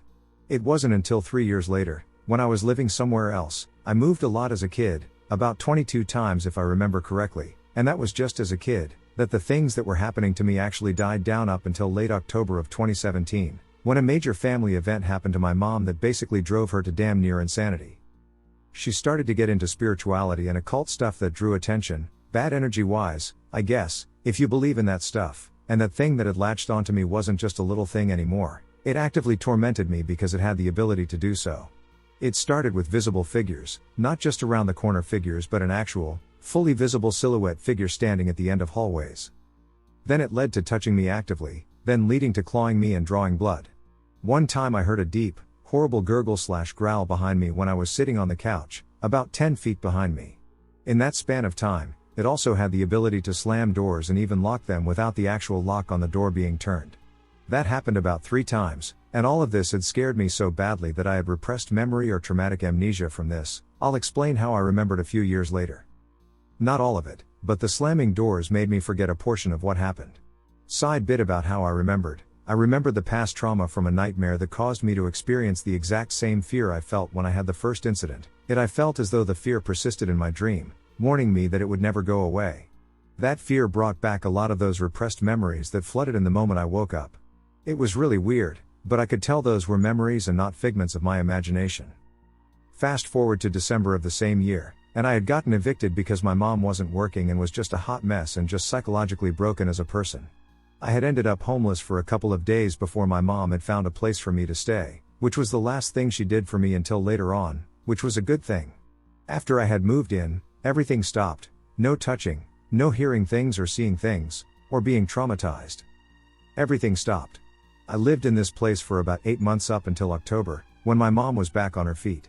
She had started using hard drugs after we got evicted but ended up getting clean with rehab and was in a domestic violence shelter before she got a place of her own. I lived there before moving to my current residence. Years 1 and 2 were actually really normal. Aside from my mom relapsing one time, it was normal. Years 3 and 4 are where things pick up again. See, the consequences of meth use are pretty bad. Use enough and you have a chance to develop meth-induced psychosis. Whether you're currently using or recovering, you have a chance. She developed this, and things got bad again. You may think it was the thing attached to her, but no, it actively started doing stuff again and actively targeting me. If she had started showing signs, weird things had started to happen again. I wasn't physically affected this time but more visually or by hearing my name being called or seeing figures peek at me from around the corner. While it freaked me out, it wasn't something I wasn't used to, but the main difference is that I saw its face one night in my bedroom doorway late at night when trying to sleep. I couldn't look at it directly for whatever reason, but looking away, I could see it in my peripheral vision, like it was floating but had no movement, as if someone was standing in the darkness peering their head in from the darkness. After a little while of this back and forth trying to look at it directly, it decided to move into the room. I felt it move into the room. To describe what the feeling was like, imagine a gust of wind without wind actually blowing by. I just felt it as if it was actually touching me. While it was moving into the room, it woke my PC up from its sleep mode, and while I know vibration of any kind can wake a computer up from its sleep if you touch the mouse, no one was awake, and there wasn't any car or any large influence from nearby that was able to create enough vibration for it to wake up, but when that thing moved into the room, it had awoken the computer. I thought to myself, nope, I'm not going to sleep, duck this, and just hopped back onto my computer because I couldn't sleep anymore. After this I was hit with sleep paralysis and had the old hag type of sleep paralysis, the one where you feel like something is on your chest and you can't breathe and see a black figure on top of you type of sleep paralysis. Thankfully I was just a few months away from moving out, so nothing really progressed much. As of right now, I experience some bouts of paranoia, or I see something sometimes, but I really don't pay attention to it anymore. I feel like it's waiting for its chance to mess with me again. May that be trauma or just paranoia, I feel like it wants me to know that it'll always be there, even if it can't affect me right now. For my mother, A lot of stuff happened last year to where she's fully in her own delusional state that is a completely different story that doesn't hold any relevance anymore at this point. There really isn't much left to say, so thank you to everyone who took the time to listen. I appreciate you all. Getting locked outside my family's house with a friend when no one else was home. And it was dark. And the porch light turned off after we realized the door wasn't going to move. We were enjoying a cool summer night in my backyard until the mosquitoes blessed us with their presence. We decided to head back inside, but the sliding glass door wouldn't open. Sometimes a little wiggle will get it out of a jam, but it would not move. I reached out to any family members who could have returned home and secured the back door. Everyone was either at work or off doing something else and hadn't been at the house for hours. I called my brother at work to inform him about the situation. He thankfully only had a short amount of time left on his shift. Brother comes home and lets us back in the house. He notes that the curtains were drawn, which we did do. A friend was smoking and didn't want anyone to see in case someone came home early, and also lets us know that both the lock on the handle and the deadbolt were locked. The only key that locks the handle from the outside has been lost forever, and of course we couldn't have locked the deadbolt from outside. It's on the ground inside, and you have to push with a lot of force with your foot. My house is already kind of spooky, as lots of other creepy things have happened, but that was the first time where I felt like something really didn't want us, most likely my friend Jer Bear, in the house at that moment. Maybe they were having a spooky house party, who knows? Tucson, Arizona. 2 years ago my husband, our 2 young daughters, and I rented an Airbnb in Tucson for spring break. The house had a heated saltwater pool, hot tub, and 4 bedrooms. It was a nice little house, and coming from a harsh northern winter/spring, we were all excited about enjoying warmer weather. I don't understand why I'm writing about the incident now. It gives me the creeps just thinking of it, but a part of me wants to record it because it was such an intense and weird experience. The first night at the house, I had a very strange, very vivid dream. I was in the dark, but then an old woman opened the door, and I saw I was in a small pantry or closet. The doors were bifolding and made from an old-fashioned, oak-colored wood. To my right were shelves stacked with items. The woman and the items did not seem to matter. It was the house that mattered, and I was in the kitchen closet. Did she live there? Or did I? Did we both?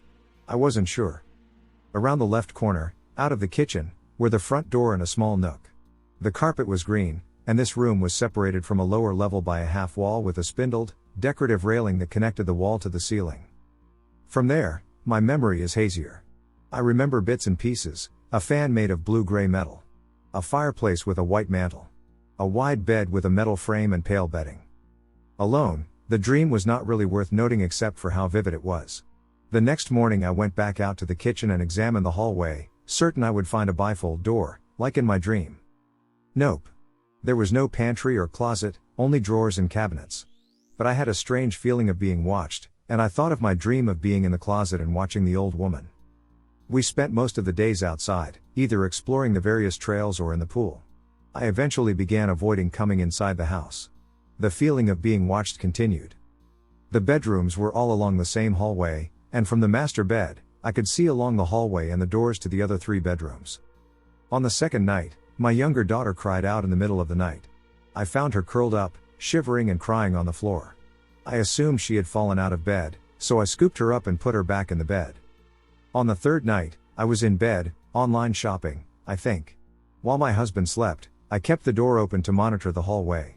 I had heard doors opening and closing, which is not unusual with 2 young children who like to get up a few times before settling down. However, it was nearing midnight, and I was preparing to end the night. I heard the rattle of a doorknob, and someone whispered, "Who are you?" It was a quiet, childlike voice, and it sounded a bit removed, as though down the hallway. I glanced up from my phone and noticed a crack in my older daughter's bedroom door. I immediately had this overwhelming feeling that the door had opened and someone or something had gone into her room. But then my logical mind came to the forefront, and I thought, perhaps the door was already open and she's talking in her sleep. I went down the hallway and into the room. She was completely asleep, with no sign of murmuring or restlessness. At this point, my senses were tingling, either due to my adrenaline or some other energy, or both. I couldn't sleep. I went into the living room to sit and calm my nerves. My mind was split, one half attempting to regulate my nervous system, to breathe and release my anxiety, I'm a grown woman, after all, and the other half waiting. Because I know this sounds absolutely bonkers, but I had this feeling that something was curious about her, and I wanted to be there in case something happened. Not long after, I heard a door open and footsteps in the hallway. My older daughter came to the living room and told me she had a terrible dream. I asked her to tell me about it, but she didn't answer. With a sinking feeling, I wondered if my odd instinct had been right. I pushed the thought away because she was perfectly fine, just a bit spooked and mostly sleepy. I carried her to the master bedroom and lay her next to my sleeping husband. And that's when I heard an obvious, very loud whisper. "Hey!" It appeared to originate directly from my right side. The tone was like that of a kid trying to get the attention of an inattentive friend across a classroom. It was so clear and close that I froze and my eyes bulged in fear, but it wasn't threatening. I had never understood what that phrase meant until that moment. It was as though I was trying to block reality and stifle a scream at once, but I needed to keep my eyes open to find the source of the voice. I woke my husband. Woke is a strong word. I roused him to semi-consciousness, and asked him, "Did you hear that?" But he had been asleep and, of course, hadn't. I couldn't tell him the full story, until the next day, because I would rather not scare my daughter. I stayed awake for as long as I could with the bedside lamp and hallway lights on. Eventually my husband turned over and told me to turn out the light, and I went to sleep. The next day, my nerves were frayed. The feeling of surveillance intensified even further. I half expected to look up and find a cat curled up above a cabinet or in an alcove. It was another sensation I had never felt until I was in that house, that prickling along the neck and down the spine. I prayed over both of my girls that night before bed and propped the doors open with pillows. To the best of my recollection, we all slept soundly. I was really glad to leave the next day. My husband still thinks I'm nuts, and none of the other reviews mentioned anything amiss with the house. I considered leaving an honest review or asking the hosts, but I was too embarrassed. I even tried to research the address to see if a historical event could explain any of it, but I found nothing. I guess it will remain unexplained. This is a compilation of my experiences at abandoned military facilities, a mine, a mansion, and my grandparents' house. Buckner Building in Whittier, Alaska. Whittier itself is creepy enough. It's a small town filled with drunk fishermen, homeless people, and random blue-collar workers. The town also has a rich history in mining, fishing, military, and native cultures. The only way into the town is through a one-way, 3-mile tunnel carved into the mountain. The Buckner Building is the oldest building in the town and is now condemned, decrepit, and fenced off. It was originally a large barracks for the military, then became a hospital, and then turned into a giant apartment complex for the entire population of the town. Eventually a new apartment building and some motels were set up, and the Buckner Building was abandoned. My ex and I decided that we were going to break into it and explore. Technically a felony, but plenty of people do it. Graffiti, litter, homeless shelters, and remnants of ghetto parties are everywhere. We show up at like 2 a.m. with only our phones as flashlights. We sneak through a break in the fence and go in through a big busted down wall that leads into the first floor. Immediately I feel off. The air is thick, and it constantly feels like someone is right behind me. I was in the back. She feels it too. Despite this, we push on. Going through some more rooms, we start hearing noises. Not noises like dripping water or our footsteps, but shuffling and doors opening and closing. We look around for potential homeless people, but after scanning almost the entire first floor, we realize we are the only ones there. We eventually get to this long hallway where you can basically see from one side of the building to the other, or you could if it wasn't dark. Both of us heard a relatively loud whisper coming from the end of the hallway. It's worth mentioning that at this point I have so much pressure on my chest I can barely breathe. It's at this point my ex suggested we turn around. We go back to the entrance and sit on a concrete slab, still inside the building, to have a smoke before we go home. While we are smoking, I pull out a bootleg Ouija board I had made earlier. We ask it a few questions and get the strongest response either of us had ever received from a board. I don't remember all the questions, but I remember the responses were super dark and aggressive. My ex had this weird fascination with the number 27, and when she asked the board what it meant, it said something along the lines of love, death, you, die. We finished our cigarettes and said goodbye to the board and to the building. As we turned towards the hole in the wall from whence we came, there is an enormous crash from behind us. We booked it out, and as I broke the threshold of the wall, I felt a physical force push me out of the building, and I lost my footing. It felt as though a powerful gust of wind nearly seized me and pushed me out of the building. We ran out to the road and calmed down for maybe 30 seconds before we heard blood-curdling screaming coming from about a mile down the pitch-black road. It sounded like someone was being murdered, except the screaming was moving towards us. We both ran all the way to her car and noped the duck out of that town. Regardless, duck Whittier and duck the Buckner Building. Second story, abandoned Hercules missile site, Arctic Valley, Alaska. So there's this common hiking and skiing area near Anchorage called Arctic Valley. The terrain is relatively easy, and many families frequent this area. If you go off the beaten path, there are some unofficial trails beaten out by people exploring. My old college roommate, a high school buddy, and I decided to follow one of these trails to the peak of the specific mountain we were on. About 3/4 of the way up, we noticed a sign that basically said, "Do not cross this point. Military property. Violators will be prosecuted." So what did we do? Crossed it, of course. After a bit of walking, we found a road. Along this road were 3 or 4 emptied out missile silos.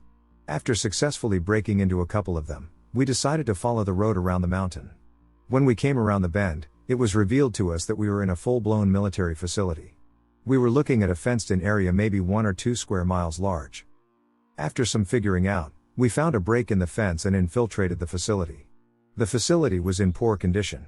The majority of the buildings displayed signs of rust, chipped paint, graffiti, and likely contained asbestos. We tried to break into a few smaller buildings but only found success with the largest building. Oh, also, by this point, we knew it was an old Hercules missile site because of the emblems and logos painted on most buildings. Anyways, the top level of this structure is what I can only imagine was a staging area for the missiles. We delved deeper into the building and came across a metal staircase that led to the 2nd and 3rd subterranean levels. My roommate got scared, but I and my buddy went down with our flashlights. The 2nd level didn't have much to it, except trash, insulation, and other assorted junk all over. My friend went back upstairs, but I wanted to go deeper, so I went to the 3rd subterranean level. It was essentially a tunnel system with a few open rooms. This is where it starts to get creepy. It immediately got bone-chilling cold. Now yes, I was underground, and we were in the mountains. However, it was roughly 80 degrees outside that day, and I had been hiking all day, so I was pretty warm already. I could see my breath on this level, but not the one directly above me. I started to get the feeling that I was being watched. I was about to turn around, but curiosity compelled me to look down one last tunnel. What I saw will chill me forever. Before I shined my light down the tunnel, I saw in the darkness what looked like a hunched-over dog, walking on its hind legs, zipped from one side of the tunnel to the other. I immediately shouted "Hey" in my deepest and loudest voice and pumped up my chest, as my first thought was a mangy bear had somehow found its way in there. But when I shined my light, I saw what looked like a human head, with long hair and enormous yellow eyes, staring at me from around the corner. The only thing about this creature that was illuminated was its eyes. Despite my light being pinned directly at it, all I saw of this thing was a silhouette. We locked eyes and stared at each other for what felt like 5 minutes at least. Further down the tunnel there was a noise of something falling, and it spooked whatever I was looking at, and it hit around the corner. Once its eyes were off me, I hightailed it out of there, screaming my grown ass off. I told my friends what I saw, and they were convinced it was a crazy homeless person or some type of animal, but I just don't know, man. After this, some gunshots coming from the shooting range on base scared us off, so we went back to the dorms and marathoned Harry Potter. 3rd story, Denali, Alaska. Some family was visiting from out of state, so we decided to go do some touristy stuff. We arranged a tour of Denali National Park on what is essentially a monster truck. After seeing some moose, bears, and beautiful scenery, we came to the area where we were going to stop for lunch and then turn around. It was a super old abandoned mine shaft. I don't know when it was last in service, but the tools lying around looked very outdated and had obviously not been cared for in a while. I finished lunch, and everyone else was still eating, so I decided to go into the mine shaft. I got about 100 meters in and heard a rumble, so I left because dug a cave in. Once I got out of the mine, I looked a little farther up the mountain at a building that was probably where the miners lived. I ventured inside and saw what was probably the most unbelievable part of these stories and the most stereotypical scary movie scene. Right as I came into the building, I was looking at the dining room. On the dining room table I saw a Ouija board. And not those cardboard Hasbro boards, but one carved out of wood that could fold in half with brass hinges. I had never used a Ouija board before, but I was curious. I walked over to it and found the planchette was already sitting on it. I put my fingers on the planchette and asked if anyone was with me. No response. I asked again. No response. I just laughed and said, I always knew these things were bullshit. I turned around without saying goodbye to the board. Right as I was about to leave the building, I heard a loud crack from behind me and to my right. I looked and noticed that the board was now upside down and the planchette had been thrown across the room. Audibly yelled "Duck that" and ran back to the tour group. Told no one because my family is super Christian, lol. Fourth story, Glensheen Mansion, Minnesota. My 5th grade class was on a week-long field trip up to Duluth, Minnesota. We stopped along the way at a historical mansion. Our teachers warned us in advance not to inquire about the rumored haunting of the mansion. Apparently, a lover's quarrel or property dispute led to the deaths of multiple people. On the foyer staircase, one person lost their head. After the guided tour, some friends of mine went gallivanting off on our own. We went into the billiards room and flicked on the lights. As soon as we did that, the bulbs exploded. We turned on a secondary lamp on the table and noticed that all of the billiard balls were moving around on the table. That spooked us pretty good, so we went back to our teachers to tell them what happened. We ran into the hallway, and every light in the hall was flickering rapidly. We ran down the hall and came to the top of the staircase. There were 3 of us in our group, and 2 of us saw an apparition of a maid floating down the second part of the stairs. We screamed and turned around again and ran into a tour guide who asked us what we were doing. None of us really had an answer, so he escorted us to our teachers, to whom we told our story. None of them believed us, so we had to go sit on the bus until everyone else was done. Fifth and final story, Minneapolis, Minnesota. I was staying the night at my stepmom's parents' house. This house has been in the family for at least 100 years. Multiple people have died of natural causes in it. My stepmom has seen the apparition of her grandmother and claims to have spoken to it. It was roughly midnight to 1 a.m. Everyone else was asleep, and I stayed up watching Samurai Jack. I started to hear some creaking on the stairs, so I went and checked it out. Everyone was sleeping in the upstairs bedrooms, and no one was downstairs. There was also no one on the stairs. I shrugged it off and went back into my room, which was also my stepmom's grandmother's room. After a few more minutes, I heard extremely loud stomping on the stairs. No one woke up, and I went to investigate again. Once again, nothing. I ran back into my room and hid under the covers. Heard the stomping again and then an ear-shattering scream. The stomping came all the way up the stairs, down the hall, and stopped right in front of my door. I then started to hear heavy, wheezing breathing coming inches from my face. I was still under the covers. I was crying at this point and didn't know what to do. The breathing continued for maybe a minute, and then I heard the TV shut off and my window slam shut at the same time the breathing stopped. I uncovered myself and looked around. Nothing. I turned the TV back on and went to sleep. I told my stepmom when she picked me up, and she just laughed and said, "Well, looks like Grandma decided to pay you a little visit." So a few years ago I had a bizarre experience that I believe was paranormal, but being inherently skeptical myself, I'm constantly looking for feedback from other people who are versed in this sort of thing. Here it goes. Back in 2020, my partner and I had just moved into an RV to travel around the US and do some parky work, working at national parks and resorts. We got jobs at a hotel in Kanab, Utah, called Perry Lodge. My partner was a front desk clerk, and I was a maintenance man. The job was difficult because of the heat, but otherwise I found the work thrilling, and I was learning a lot. One day in mid-August, I was spraying for weeds behind our biggest building, aptly nicknamed the 2-story, when I noticed one of the second-story windows was open and the curtain was billowing out as if blown by a decently strong wind. This confused me for 2 reasons. 1. It wasn't particularly windy that day, but I figured that since it was above the fence line, it was probably getting more wind than I was feeling. 2. There was no one checked into the second story. When COVID hit the US, there was a lot of confusion about how it could spread, how long it could live outside of the human body, and, for us, the best way to decontaminate public areas. We had sectioned off the second story because it was carpeted, while the first story had hardwood floors, which are easier to clean. So I radioed to see if the other 2 maintenance workers had been there. Both said they hadn't, so I switched over to the housekeeping channel with the same inquiry. Everyone said they hadn't been back in the second story for weeks. However, some of the staff had clocked out by this point, and maybe one of them had opened it to air the room out or clean the outside windows and had forgotten to close the window. So I headed up to close it and make sure no animals, we had many bats in that area, had gotten in since the screen was missing.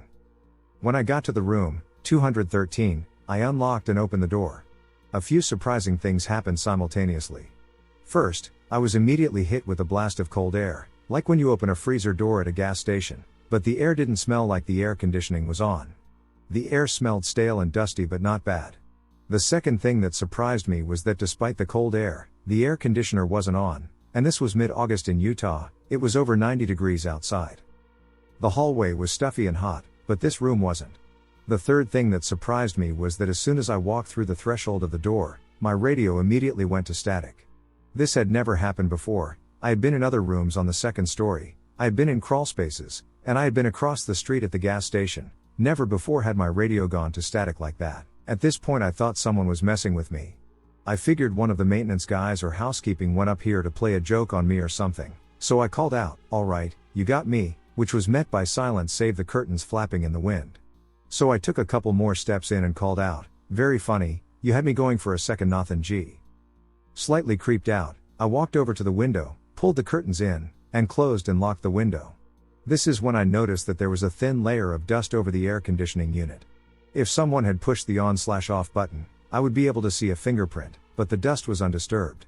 Right when I made that realization, it felt as though someone was standing right behind me. To be clear, I hadn't heard anything or felt anything physically, but it's that same feeling you get when you feel someone's eyes on you. I whipped around to find nothing but an empty room. Fully weirded out by this point, I made for the door and left. As soon as I crossed back over the threshold and into the hallway, my radio went from static back to silence. Needless to say, I was creeped out, but being at work, I had to finish my tasks, so I finished spraying the back of the building for weeds and made my way into the workshop area to build another screen. I finished the screen and headed back up to 213, but I was too scared to go in, so I just left the screen leaning up against the wall beside the door for the time being. I figured that if no one had installed it by my shift tomorrow, I would do it then. The rest of the workday and afternoon were uneventful. However, that night I had the maintenance emergency phone.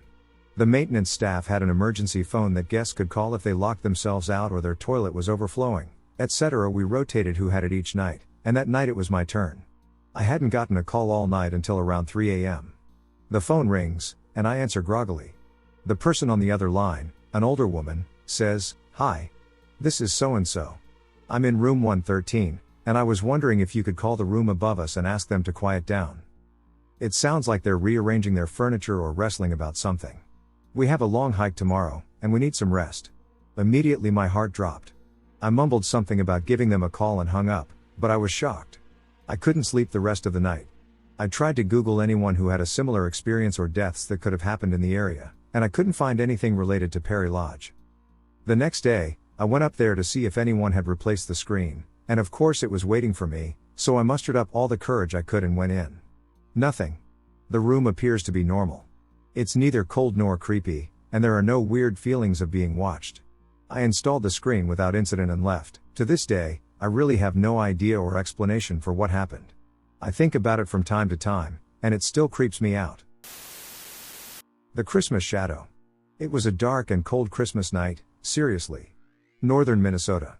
I spent Christmas Eve with my family. Outside, it was extremely cold, with temperatures well below freezing. The house belonged to my aunt and uncle. Very old. Very haunted.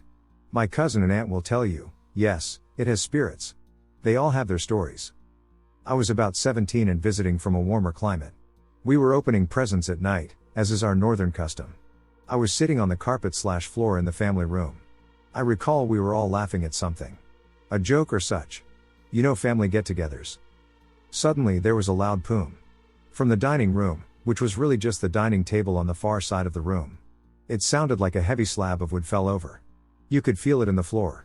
I turned quickly to the right and saw a low, dark shape speed out of sight from under the table and into the kitchen.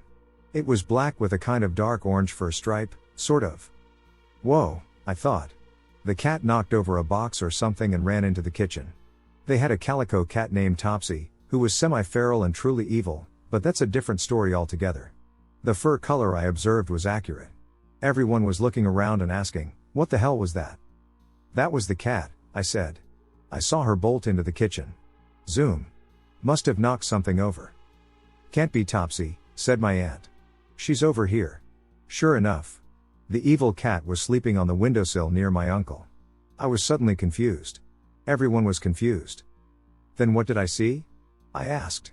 I went over to the table, but nothing had fallen over. There was nothing to fall over. Dining room table with chairs. Chairs were where they were supposed to be. It was perplexing. Now I cannot recall anyone else telling me they saw what I saw. I know that everyone heard it. I told them exactly what I saw but thought my eyes were playing tricks on me. Which is odd, as I was 17 and hardly getting infirm. "Did you see something, and then it was gone?" asked my aunt. "Yup. Sounds about right." The episode put a stop to family frivolity for a bit, but we recovered. Later I helped load presents into Kaz's truck in the -36-degree night. I'm not kidding. I just dismissed it as a hallucination or mind trick. Years later, I discovered the existence of shadow people and nocturnal phenomena. One paranormal writer wrote of a similar experience while investigating a haunted restaurant. He witnessed a loud thud and a dark shape running through the closed door to the restaurant's kitchen, right before his very eyes. The door never moved. Yup, I thought. Sounds about right.